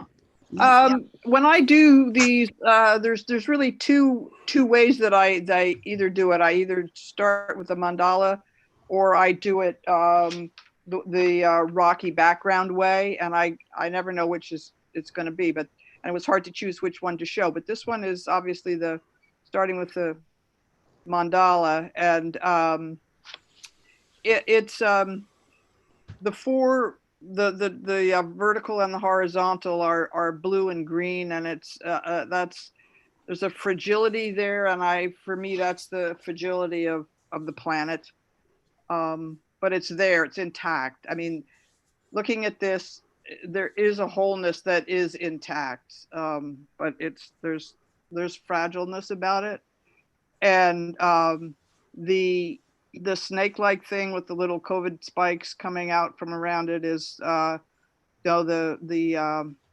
darkness in the collective and in the political and the COVID, and that it's just weaving its way in and around everything, or has been this past year, and the feminine there, the pink is holding it all. It's kind of light colored and a little fragile also, but it's really there, and it's quite, in its own way, it's quite strong. The center is undefined, but there's light there, and the heart of gold. Yeah, something valuable there, and it looks almost as if there's barbed wire around it or something protecting it. So that's my view of 2020. Yeah, very interesting. And here's Leah's previous piece, which we had looked at before. Yeah. So Leah, did you want to comment on these in juxtaposition with one another? Well, I think in a way they both, there's a fragility about them both. In the first one, there's a link between sort of the above and below that's happening. I always make things in a lot of little pieces and then see if they come together. Mm-hmm. I don't know. I can't really say a whole lot more about the similarities. So, okay, I'm just going to check my vestibule again. Okay, sorry. Well, the more recent one is a little more ordered. It has this cross-like character to it, whereas the other one is a little more chaotic. Mm-hmm. Mm-hmm. Yeah. And in the original one, you have this ochre meandering line in the original one that connects the top to the bottom. It kind of weaves itself around, which feels like it's kind of evolved into the purple COVID that's now fully formed and not just weaving through both. It's kind of briars and vines, thorny, wrapping around to suffocate things. Mm-hmm. Yeah. Mm-hmm. Things like a little wobbly, the mandala, the line of the mandala is just a little wobbly. It's there, It's there, it's intact, but that's the way 2020 has been, you know, barely holding together. Yeah. Barely holding together, a little wobbly. And Yeah. then the amount of pain, oh, you know, that's one of the things that we're seeing in these, as we go through, seeing that the amount of pain that people are expressing, Right. that the world is experiencing. Yeah. Yeah. Yeah. Right. Okay, I'm going to mute myself, and my wife, who's right behind Bollingen there, is going to talk about about her pieces. Hold on just a Okay. And before I start, I wanted to say to Diana Hodgson, I'm having cat envy, just watching you pet your cat, who looks so happy. So how did I feel about 2020? It was a very complex year, obviously. I felt like I was learning throughout the year, and a lot of people were learning how to be present with what was happening without being totally overwhelmed by it, not shutting off to it, but finding a way to not totally lose equilibrium.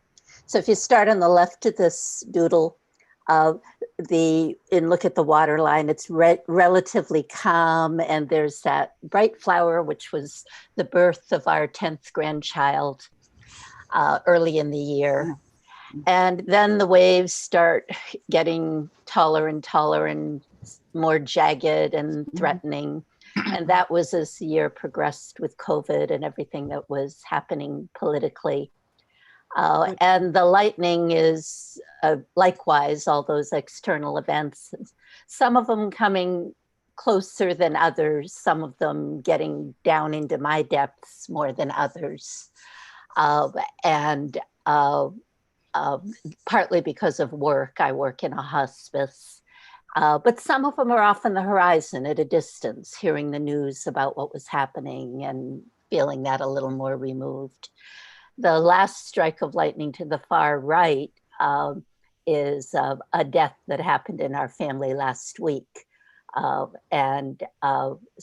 that is the one that goes deepest. And the sun in the sky just to the left of that was my mother's 90th birthday, a bright spot in the year.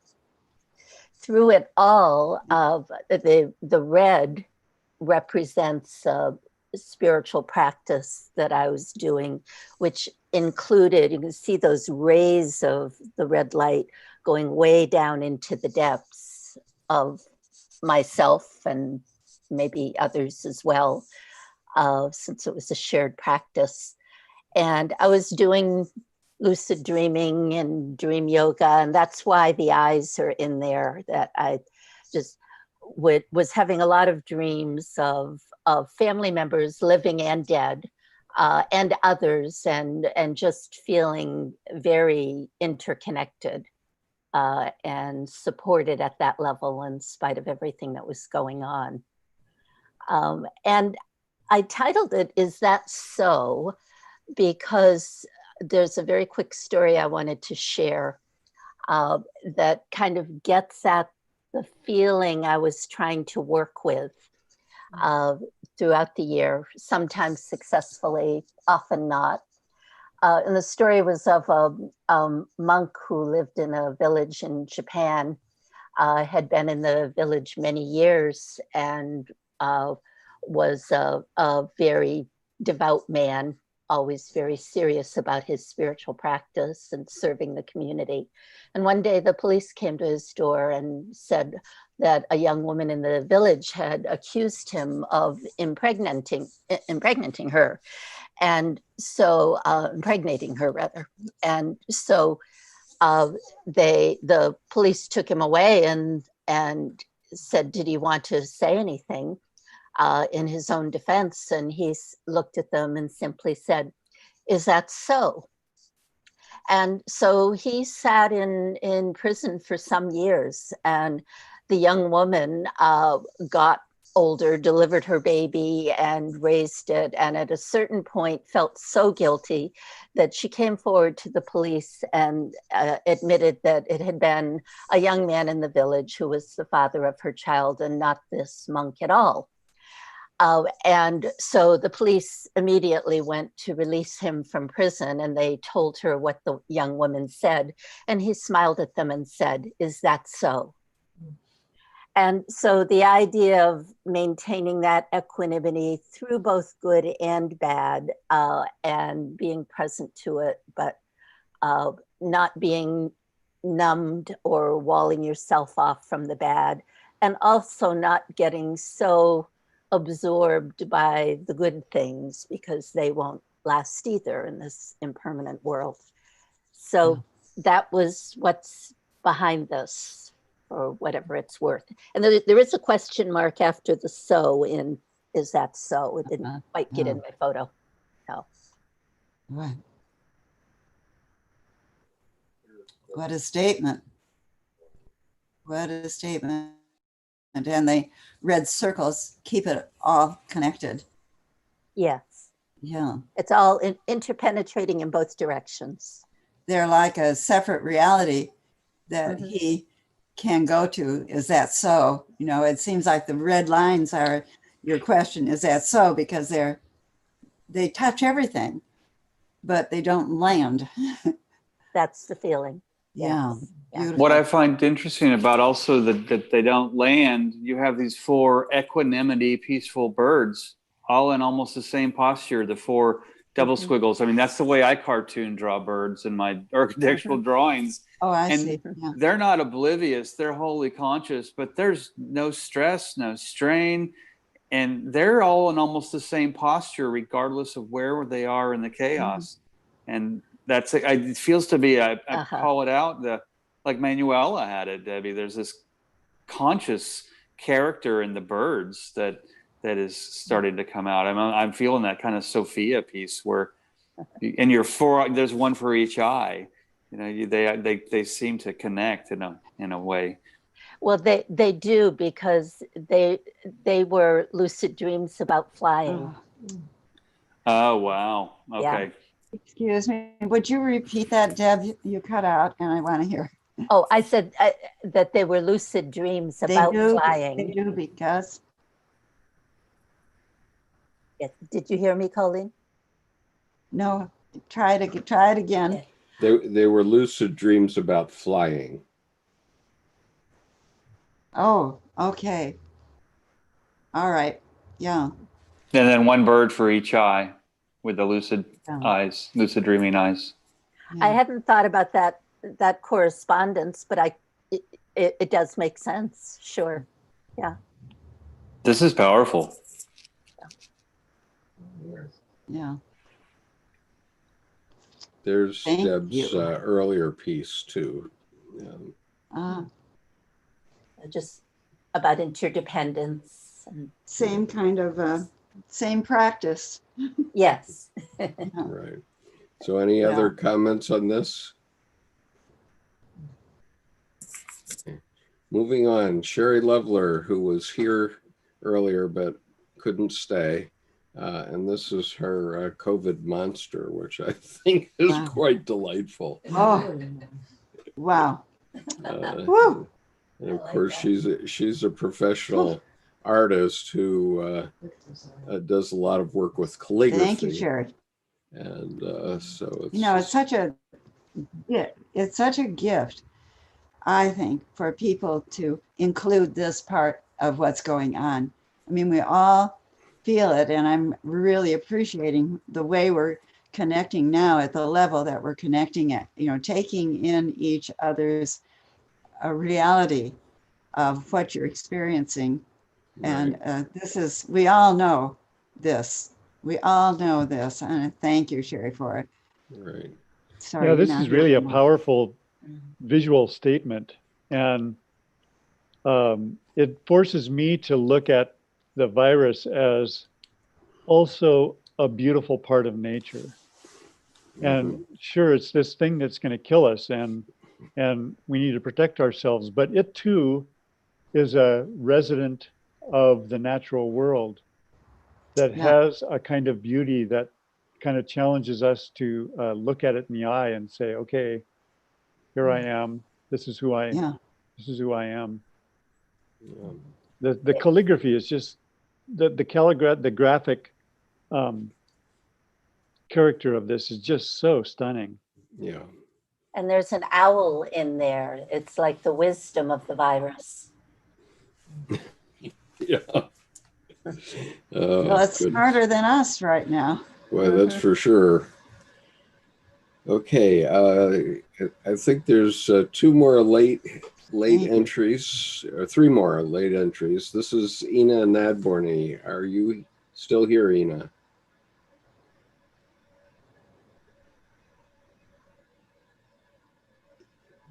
Can't hear Ina.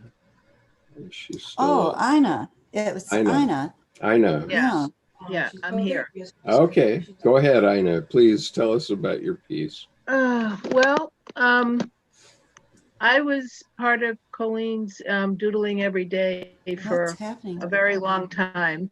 And when this came up to do this, I really couldn't create something new. Every day of my doodling was so different. But this kind of says it all for how I felt about the year. It talks to my own sense of claustrophobia and confinement, but also the real sense of what's happening to all of us. And this was done very shortly after RBG died, which was I felt very profoundly, and just, really couldn't figure out a way out. And but most of a lot of my doodles that I did during that whole time had the arrow. The arrow was always present. Like there is going to be a way out. It just hasn't appeared yet. So I think I have more hope in my life right now, but this is kind of sums up 2020 for me. Yeah. Very interesting that you have a lifeboat here under your right arm. What are you calling a lifeboat? This appears to be a lifeboat to me. Oh, okay. Yeah. Yes, coming towards us. Coming toward us, right. Ah, okay. Yeah. Directly toward. And I think that's fascinating. Well, I it also has that. Go ahead. The chaos. It has the chaos that so many people are experiencing, and the sharp edges that so many people are experiencing. Right. Yes, and in contrast to that, locked in. Down in the center of the bottom, you've got these four really balanced figures that are like a real solid inner foundation. Mm-hmm. And so all this chaos is noisy and spectacular up above, but there's this real calmness to those four elements there. Right. You're holding it together again, like the spine. Right.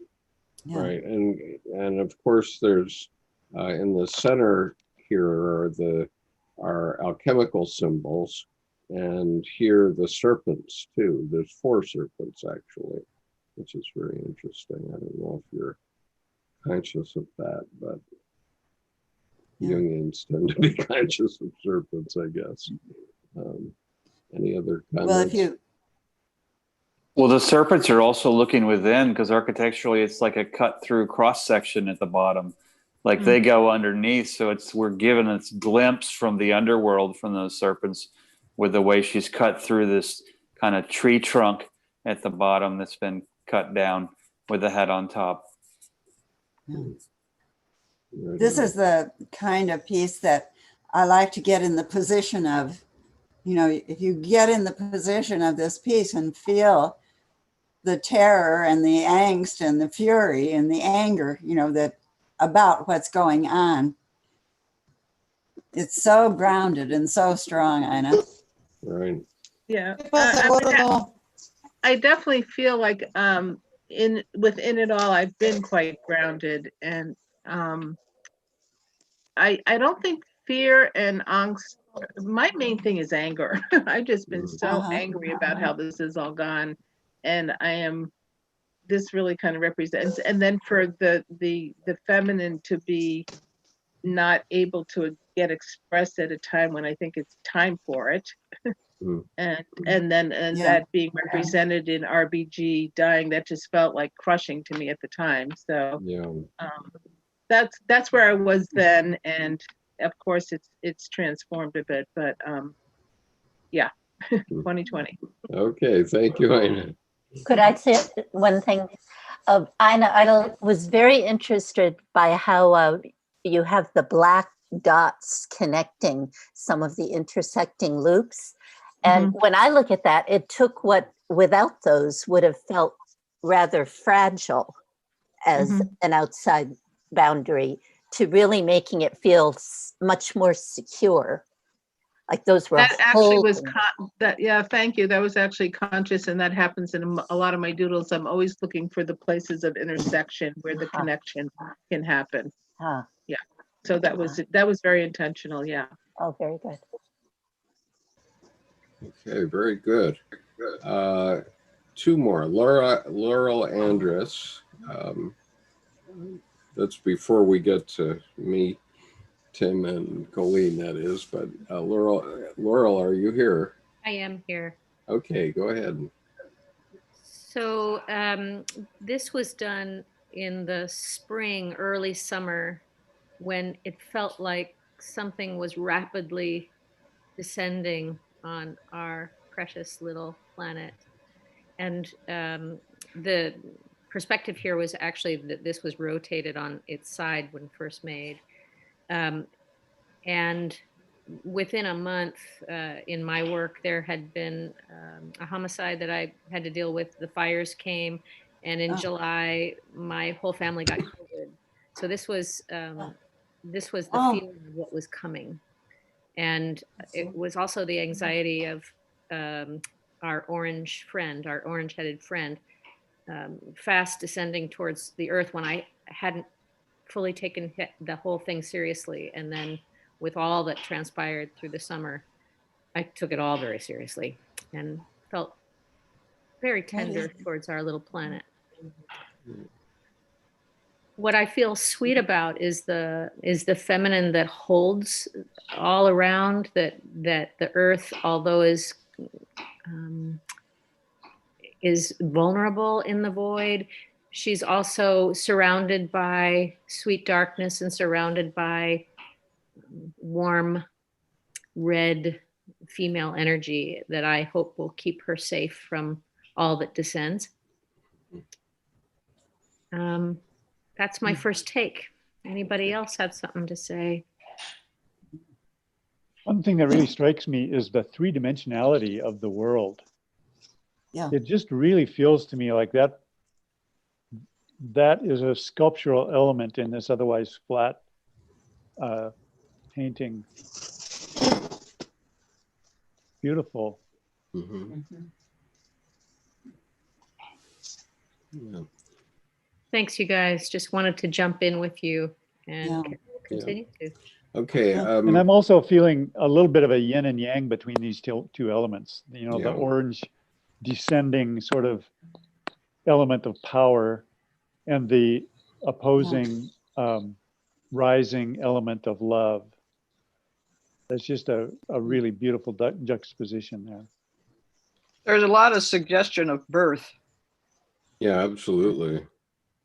There's as a yin yang would be, excuse me, are we coming through okay? Yes. I'm missing some of it, what you're saying. That as the yin yang would be, though, you can see in the feminine, you know, the cloud of the darkness is there, is part of it. And then in the that beautiful representation of the planet, of the earth, you know, surrounded by an aura of the feminine, of the color of the feminine. You know, as typical in yin yang, there would be bits of each in each. Yeah. Interestingly, I see this as a peach also, or if it is the president, that there's some sort of solar wind. I beg your pardon. Let me get that back.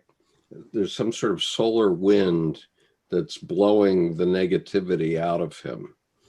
And it's like there's a sunrise on this part of the earth. Yes. And so, I mean, it can be taken many ways, I suppose. But okay. That womb theme, you also have this golden placenta that's feeding the earth's life in that womb. Yeah. It's like a new birth. Yes. Right. Now, is Daniel Antunes here still? Yes, can you hear me, Skip? Yes, I can hear you. Okay. Hey.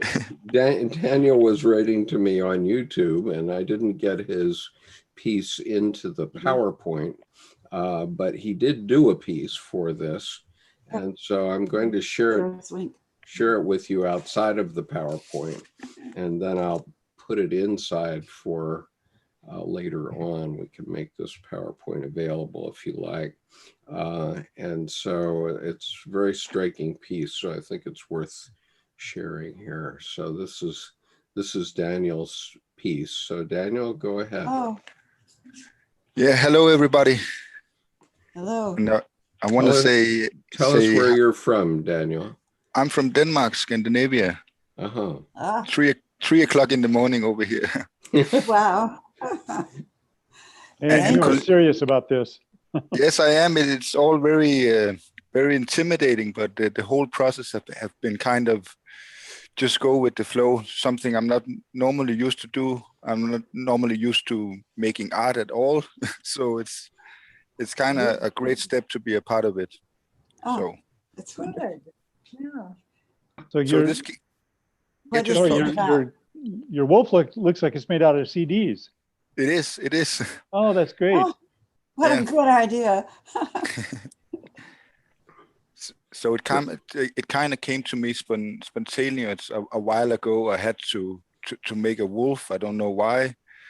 And yesterday, I just felt like doing it, and I started cutting the CDs and then started drawing the cliff, and then I need to have a child on this also, the small child there. In the beginning,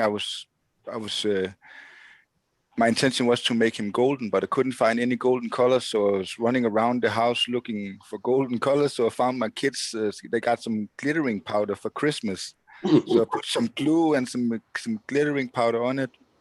And then I wrote some words to it immediately afterwards. It just came to me. I could read it if you want. Yeah, please do. Short. When the two wolves are no longer separated, but united into one, they take on a new form, empowered with strength, grounded like a mountain through the ages, no longer black or white, but transparent and reflective, so he may shine upon his pack and they can see themselves in him. His inner child has guided him along the path, whispered to him from the unconscious. He is no longer wounded, no longer silent, no longer complaining, no longer afraid. He has reached the stage of rubedo. The wolf and the child together, they form something new. So, wow. I don't know what it really means. Nice. That's powerful. Yeah. You should You should send that poem to Skip as well. He did do. Oh, you do? Okay. Yeah, I did. I have it on my email, right, Daniel? Yes, I sent it to you too. Right. Oh, this is really beautifully done, Daniel. I'm really Thanks, touched. Tim. The upraised finger is a very powerful statement, and it feels like the two of them are in this aspect of praise or something upward lifting in their own unique worlds. Yeah. So the red child is the child of emotion and this sort of feminine passion, and the wolf has this kind of masculine spiritual energy, and the two of them create a beautiful pairing. Yeah. Thank you, Tim. Thank you so much. And Daniel, we were talking about the wolves last time and to feed both, but the way you've brought this together is so robust. And I Thank you, totally, Jordan. Thank you so Yeah, I much. totally second what Tim just said, that the poem just really knocks that out of the park. Thank you. And Thank you very Nancy, much. Nancy Pfaff, who's not on the Zoom call but is on YouTube, says the wolf is the spiritually awakened being with ego dissolved. And so Nancy is one of our regulars. And Yeah. so I want to comment on the Santa Claus that's gotten itself into this picture. Yes. Not to ever be ignored. There are no accidents. I No. think this is a real Christmas gift. This is the Thank you, best Colleen. Santa can do. It's Thank wonderful. you. Thank you very much. That means a lot. yeah, very good. Thank And your poem is terrific. Obviously, you must have a lot of study in Jungian psychology, I suppose. Most of it comes from you, Skip. I've been watching you for many years now. I do. Oh, You're truly a gift to all of you, Tim and Colleen. While I'm at it, I want to thank you a lot for what you're doing. It's priceless. It's beyond words. Thank you so much. thank you. Thank you so much. It Thank makes it worthwhile, I must say, to have a comment like that, and Certainly does. especially from an awakened being. Okay, so now we're going around the far turn, and so now I'm going to take a turn and show you where I've come from. Let's see, where am I here? Okay, there. All right, so this is where we were, and so this is my contribution for 2020. And I did this piece by following Coeleen's rule, which is to draw a straight line and then draw a line that hates straight lines. And so the straight line is vertically right down the middle. And then I just, with my pen, let it go where it would go. And then I started to fill it in with color. And I decided to use orange to represent the president, red to represent the GOP, blue to represent the Democrats, yellow to represent hope, and green to represent youth. And so it's meant to be read from left to right. And purple to represent the color that I favor these days, because it's the combination of red and blue. And I never, in my long career in the military, never thought about the political persuasion of my fellow Marines or service members. And I think that the essence of the United States is more a blend. And so the magenta and the dark purple represent the Americans who are not subsumed by the divisiveness. And so reading from left to right, this represents the president's impeachment, and he escaped it by being supported by the GOP, obviously. And youth was out pretty strongly early in the year, trying to get some things done toward the election.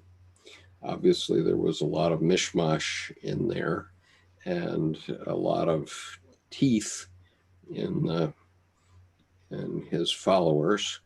And then out of the magenta of what I think of as typical Americans, the Democratic Party had to put forth a candidate that could win. And so that this represents Biden's emergence and the emergence of the Democratic Party, which I feel was really forced out of the magenta and purple. And so this part here represents the latest shenanigans by Mr. Trump, but they won't go very far. So anyway, that's my story, and I'm sticking to it. That's my 2020. Skip, this is such a leap from the first ones you did. How are you feeling about this? I like this much better. This was my last one last time, which was based on a mandala, right? And I was doing collective,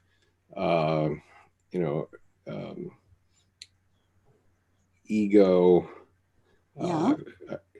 mission, what I'm trying to be in the world, and shadow here.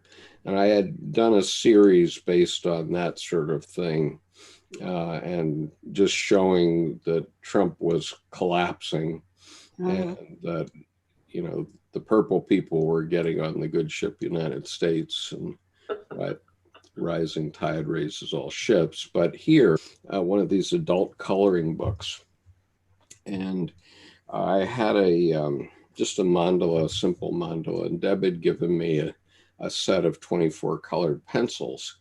And I never thought much, I didn't think much about it, but I decided, okay, I'm going to color one of these things in. And so I just let my hand go back and forth across the pencils, and I would look at a space and then put my finger on a pencil and I would fill it in, and so on. And I did that for an hour. And at the end of the hour, I just wept. I burst into tears. And so I really felt like I had broken through to my unconscious when I had done that. And I had a similar experience here where, I really enjoyed the process, and I wasn't thinking about any of these things or how this would look later on when I was drawing the second line, not at all. And then I just started to fill in color, and then my psyche was telling me, well, put this color here, put this color here. And so I was definitely in communication with my psyche throughout this process. And it was my psyche that was telling me what colors to put in. And so the lines were just drawn kind of randomly, just as my pen moved. And so I've done more already from this one, but I thought I would show you this one. Well, man, the colors are so striking, so passionate. Yeah. What that says to me is that you're feeling everything really deeply. Yeah. You're really engaged with all of this. And there's nothing that just bores you or leaves you cold. That's right. I want to comment on your when I asked you how you feel about it, and you said, I like this. And it's something that I've heard this evening, and I hear frequently when people do something that's authentic, they own it. And that's not usually the way with art. Usually with art that we've done from an academic frame of mind, is presented with an apology. And I haven't heard that tonight at all. And I didn't hear it last time.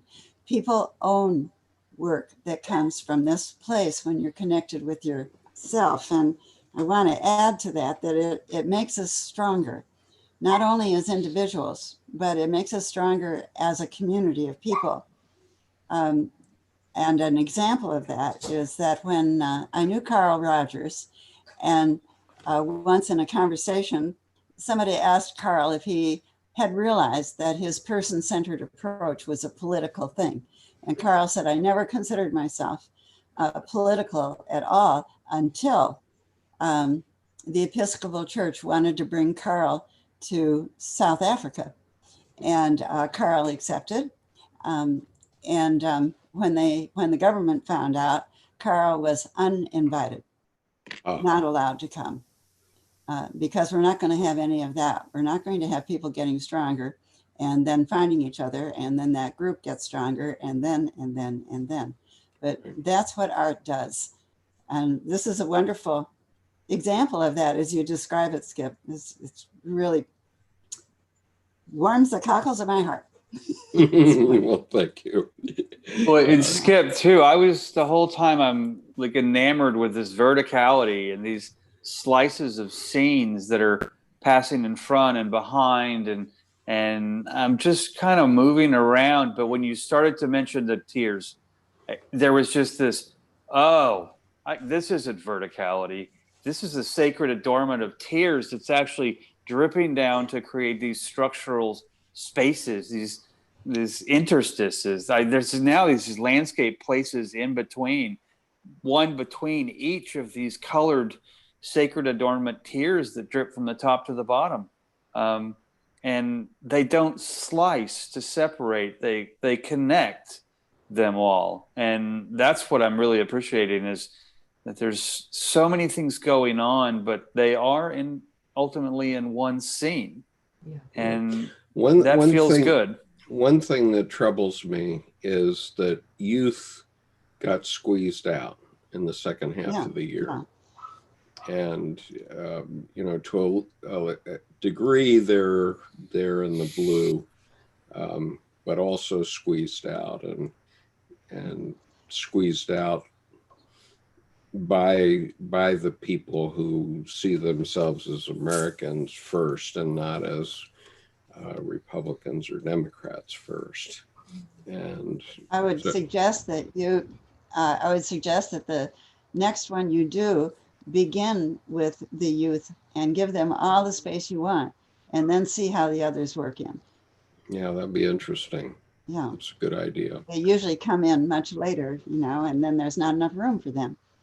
Yeah, absolutely. Yeah. So anyway, but I mean, this was, a pure communication from my psyche. Okay, that's what I can say that it is. And can I say something, Skip? Yeah, sure. I don't know if it's true or not. We might never find out because it's unconscious or come from the unconscious. But my guess would be because it's loaded with energy. There's so much power in it. And with all the people around the world you're moving, Skip, all the people who respond back to you, I think it's a kind of conveying how much energy you have inside yourself. You must feel it on a subconscious level. It's so powerful. It's just going right into your eyes. And I believe me when I say you're touching people's heart around the world with a lot of energy, Skip. I'm delighted to hear that, Daniel. That's very kind. I totally agree. Thanks for saying that, Daniel. Yeah, thanks. I third. Yeah. Okay, so now we're going to give Tim a chance. And so this is Tim's piece. Yes. Wow. So wow. Many of you know that I've been doing these kind of sea storms all year. I've done, I don't know, 3 or 4 dozen images. Probably about half of those are paintings. And this one is very different than the others. Most of them are pretty terror-stricken. They are sensual, and they come out of a place of fear and uncertainty. I feel like all of us are cast adrift in an environment where we have no idea if we're going to make it or not. And yes, we have a craft, but it's not the kind of thing that is up to the task. And this particular image seems more like a legend or the tale of a struggle that is not immediate. It's not sensual. It is symbolic. And the title actually comes from the 93rd Psalm. It feels to me like a legend told by many generations of some terrible thing that happened. And one of the things I'm recognizing about all of the work that we've seen tonight is there is a kind of hope that that accompanies the uncertainty and the chaos that we all feel. And I look at this and I see the same thing. There's, you know, the subject is very horrifying of this couple of guys in a boat that is apparently sinking, and they're frantically trying to bail, or at least half of them are trying to bail. But it also has a playfulness and a beauty, and it's all a part of nature.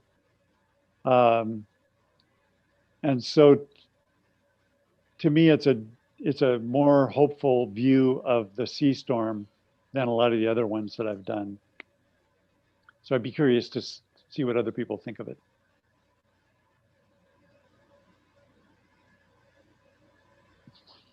Well, the sun's coming out on the storm.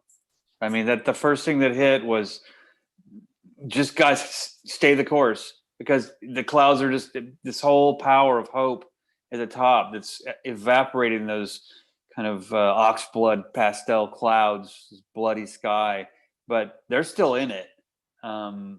But that golden sky coming forward was so powerful. It's that hope on the horizon.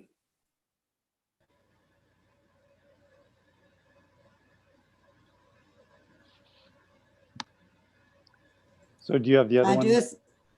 I do see the sunlight reflected off of the edges of the clouds, that it is there. The sky. This is the piece that Tim did before for last time. But the truth of the matter is your painting, you know, it's really, some people are just doing all they can to save this ship. And we don't know, you know, as you say, we have an awful lot of work to do. I mean, look at, if we put Biden in this position, this is pretty much what he's facing. Yeah. Yeah. Right. There's a lot of hope in the back. How important it is for us to recognize it. What also reminds us to stick to the knitting, because Tim knows that I've been looking at this series with him for 3 or 4 months now, and it very much, it touches me viscerally because of a number of problems I got myself into sailing, including one time when I fell off my boat at age 12 with no life jacket and a big heavy sweatshirt, and and my boat sailed away, and I'm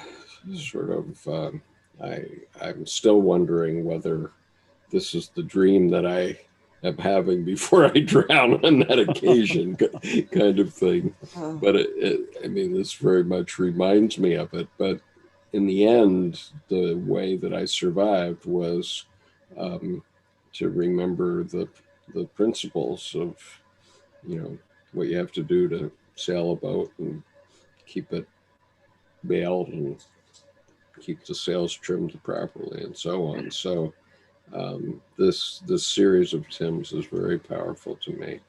Okay, and this is the piece that he had submitted before. Yeah, this is still maybe one of the most true to the year drawings that I've done. It's just a really quick sketch in my journal.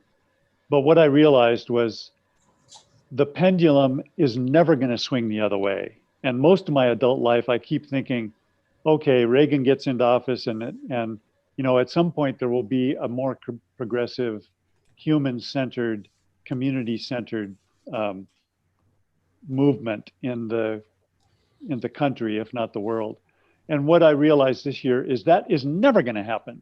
That the world is set up in such a way that the powerful are always at the top of the hierarchy, and this wave on the right is the power structure that has always existed and always will exist.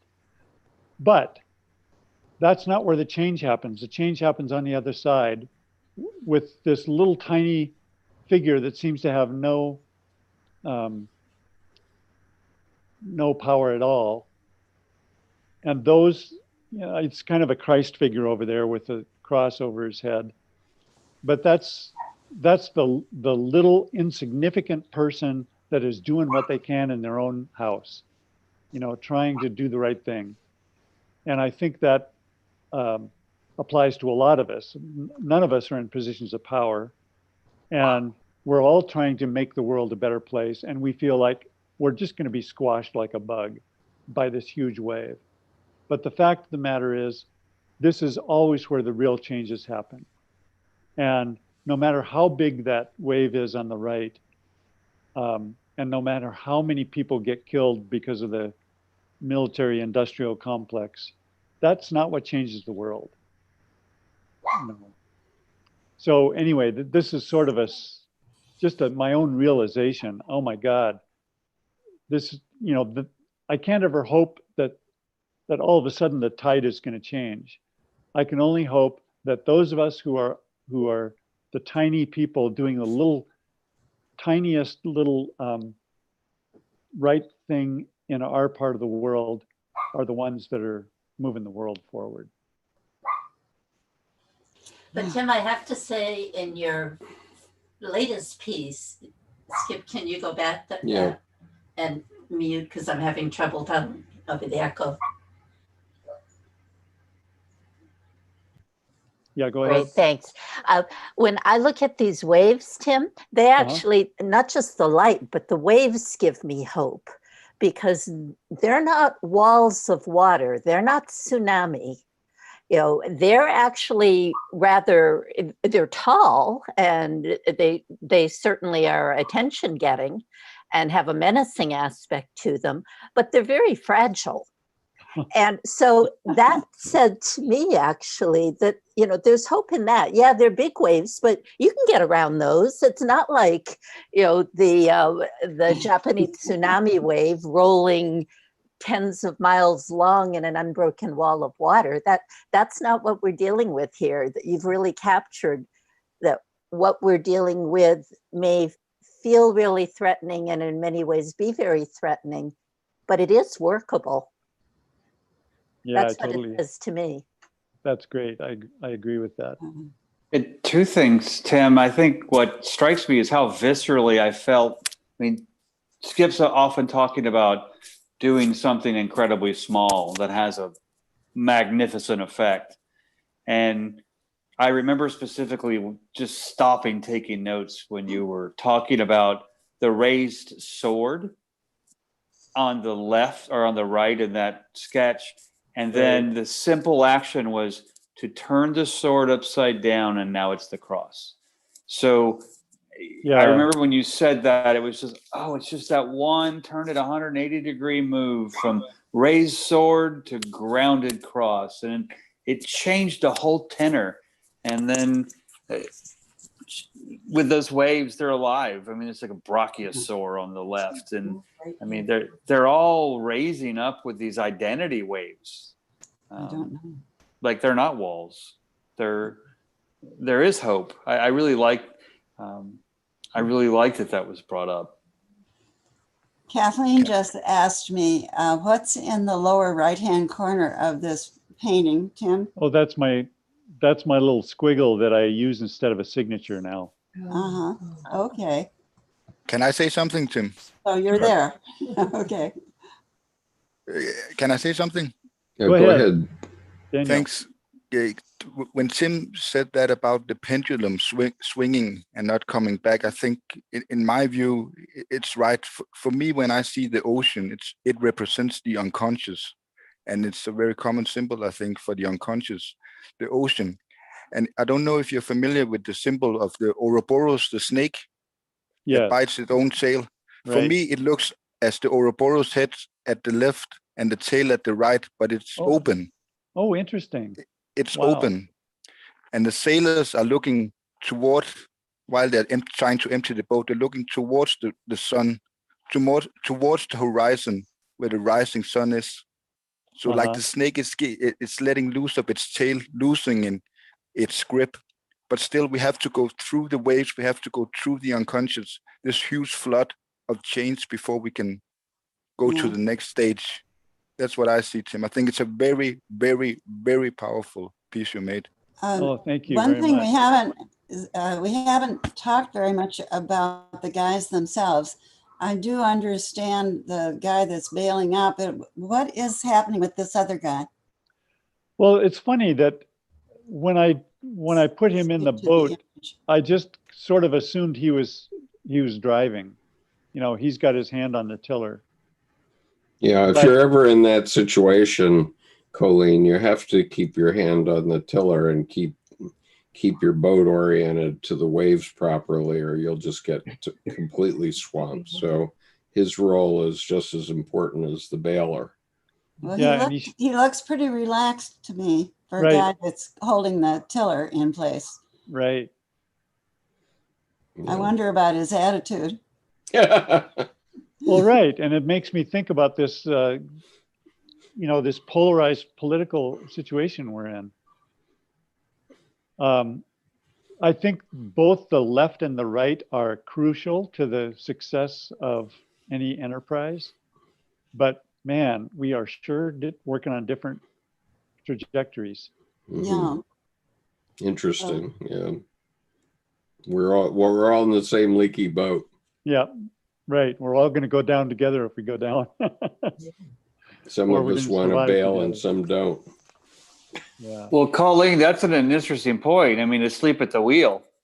Because I know if I was there, I'd be probably leaning also over the edge, counterbalancing to keep my weight cantilevered on the rudder to keep control. But he does feel a little kind of, hey, do I need some suntan lotion here? Because I'm just hanging out.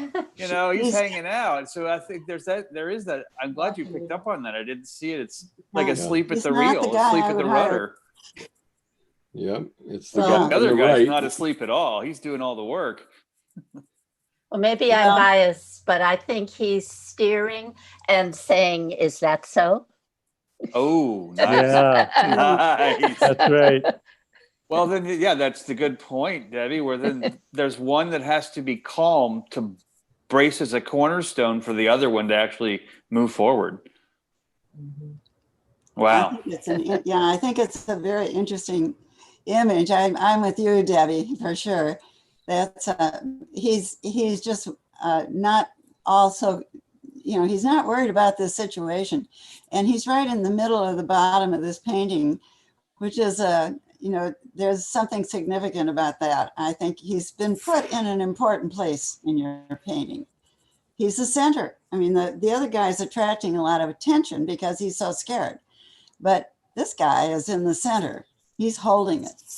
Well, I saw him as a child. Oh, interesting. A younger. I saw him as a younger person, a child, maybe. Okay, well, there's a lot there. Better watch out or we'll start an auction right here. Well, thanks, you guys. Okay. All right, Coleen. Coleen is going to take us home now. All right. It's your turn to talk, Coleen, and I'm gonna put up your piece here. That this is your new piece. Mm-hmm. Yeah. Well, this is my picture of 2020, and that's the White House in a bubble. It's really not aware of what's going on. It's just flying the flag. And there's this huge monster underneath it. And the monster has a monster. I mean, the whole thing is angry and scary and full of fire.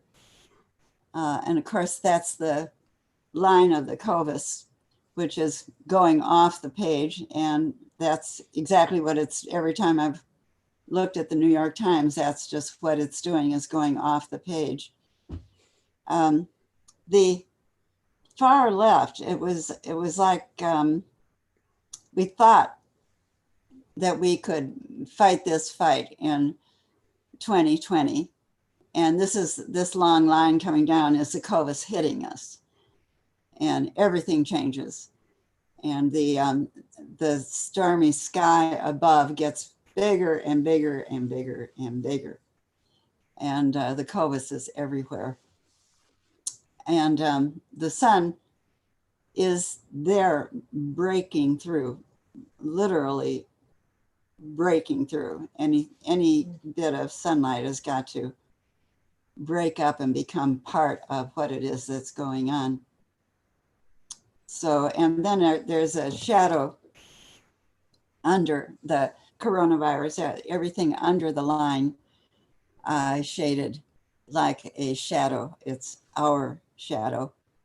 And the monsters are also part of our shadow. This whole, everything below the line, of course, is part of our shadow. So this is 2020 to me. Yep. I like the way you did the 4 different snakes there, or 5. Yeah. At least 5. They're very tied into the coronavirus. They get energy from it. Mm-hmm. Colleen, what are the little bits? What are the what? The little bits. The little bits. Yes. It look like mosquitoes or something. Oh, that's COVID. Oh, I see. Oh, okay. That's the virus everywhere. But inside of the White House bubble, they've been turned into nice little birds with a fountain in front. And just flying the flag, it's only connected at the top, so it's going to rip off soon enough. Well, that's true. It is. It's already halfway. The rope's tying at the bottom, but it's just going to pull itself out. That's so like true. It's flying like a kite now. I never thought of that. It's so true. Yeah. You forgot the tennis court. Oh. We can. Well, the snake is sort of like the rose garden that Melania remodeled. Yeah. That's the tennis courts. Is the snake, and the monster is us. We got to do it. We got to see ourselves. We've got to really help Biden next year. We got to really help. Maybe they co-opted Obama's basketball court for a tennis court inside. Yeah. Yeah, and just today I was just seeing how clueless the president is, because he took himself to the sort of Army-Navy game that we had. There's no joy in Mudville, so but he was there, and he thinks he's sucking up, praise for himself, but I can't imagine any of the military officers or those young people that are training to become military officers who think that he has earned their respect. And I just can't feature that. You have to earn it. There's a qualitative difference between PT 109 and bone spurs. So anyway, okay, so we have, let's see, this was your previous piece, Coeleen. I don't know if you wanted to comment on that too. Well, I think only that the top of the mandala, I couldn't close it, and I still can't close it. It's probably a lot like you mentioned, Jordan, about the flag. There's just, the connection isn't happening up there yet. Yeah. And I had gestation, so it's coming, but it has not completed.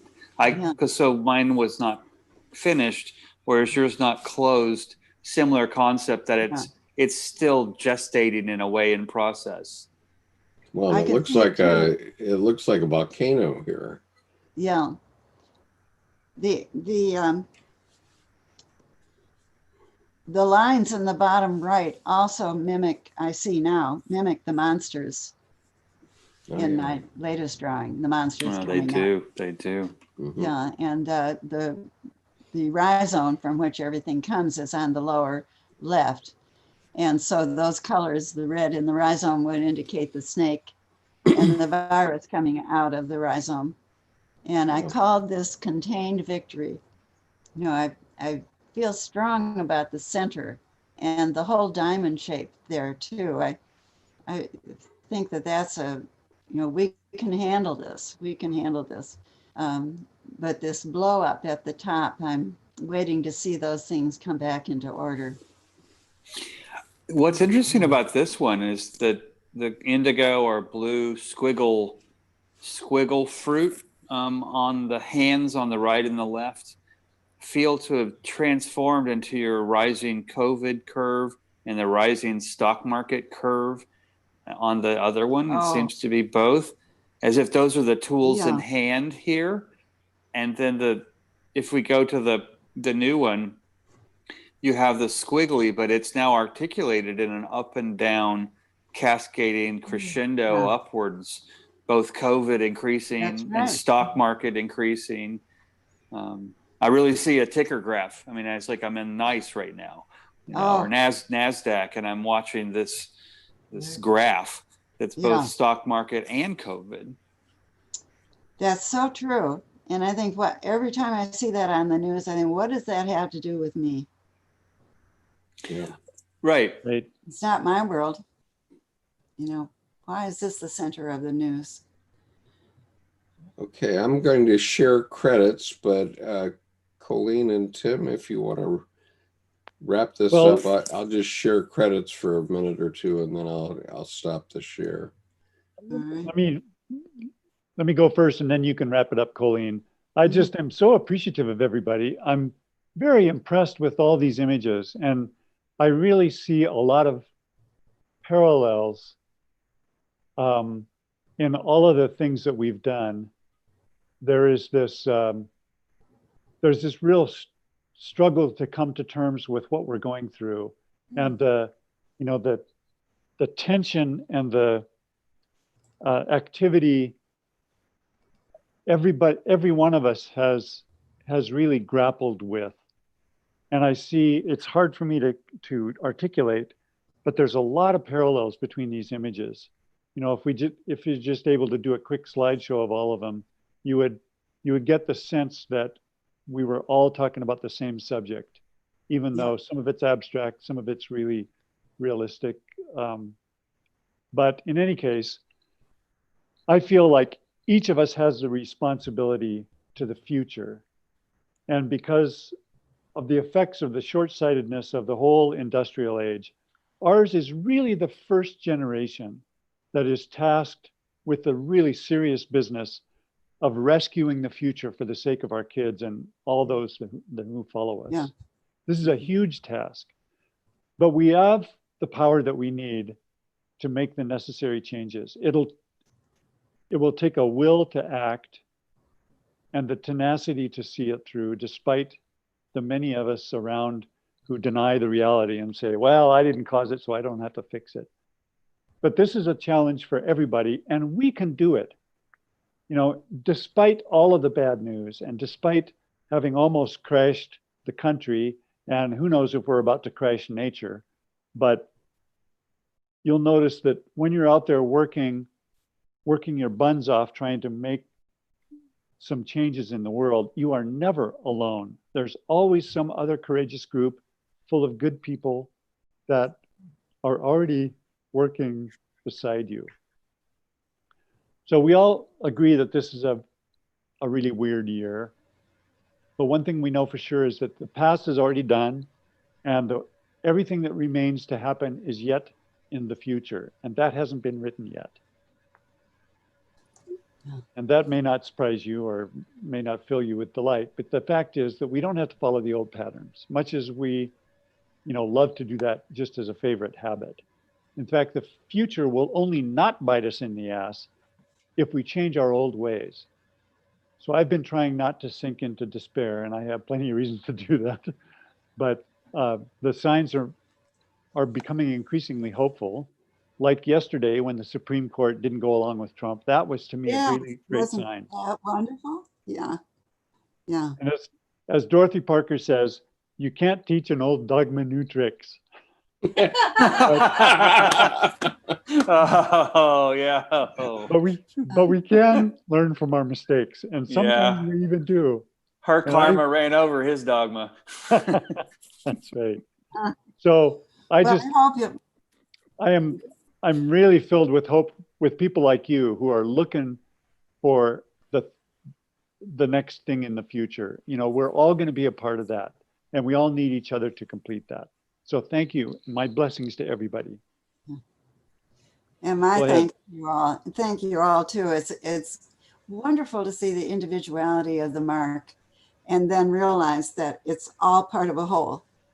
It means so much for all of us to be doing this together. And that's power. It's personal power, and it's power for the unconscious, the way we want it to go. So our 2021, we're going to be meeting, maybe Skip, do you want to explain this? Well, we'll be meeting. Yeah. Well, let me cover the series, which is that on New Year's Day at the same time, 4 p.m. Pacific time, 7 Eastern time. On New Year's Day, hopefully after everybody's finished celebrating to the extent we can celebrate. I hope we crawl across the finish line for 2020 anyway. We will do a final shot at 2020, or final look back.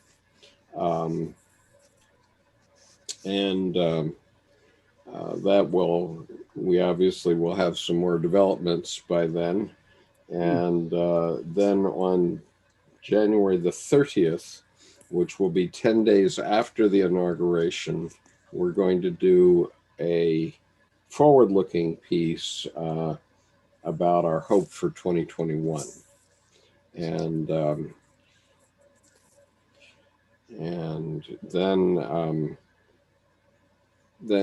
in February and March, Colleen is going to invite us into her studio to teach us how to do the mark of the self from the bottom up. Right, Colleen? So you want to talk about that a little bit?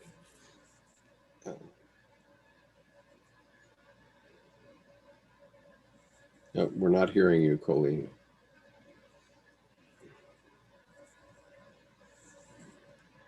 I think it's exciting that we're doing something. I think Jungians tend to talk a lot about what they're hoping for and wishing for, but it's wonderful to see it when something happens. And this is a way that Carl Jung taught us, in doing the Red Book and being a painter all of his life and pleading with us to make the unconscious real. So we're doing our work, and I'd like to have you be in my studio and experience some of the things that people who have been here have been experiencing with me.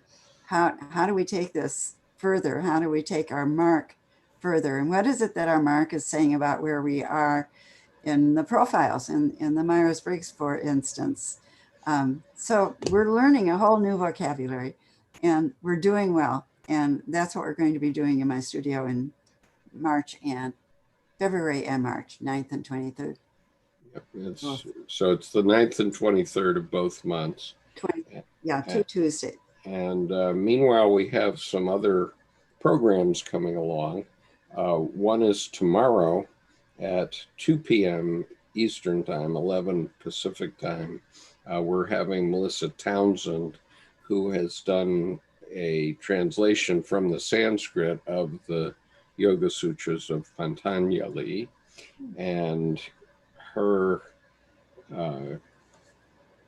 she's published 2 volumes of her translation. It's a 4-volume translation, but she's also going to be talking to us about her meditation deck, which is cards that contain, she's done a painting of each verse of the Pentateuch. There are 195 verses, and well, she's done about 100 of them, I guess, maybe more than that, because there's at least 100 in volumes 1 and 2.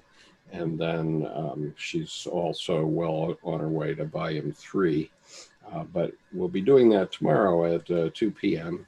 And you can find it if you've been receiving our messages. And then, of course, we continue on Monday night with our discussions of the Tarot. That will continue through next year, and we're going to finish with the major arcana 2 days before the inauguration with the Fool. So that'll be very appropriate.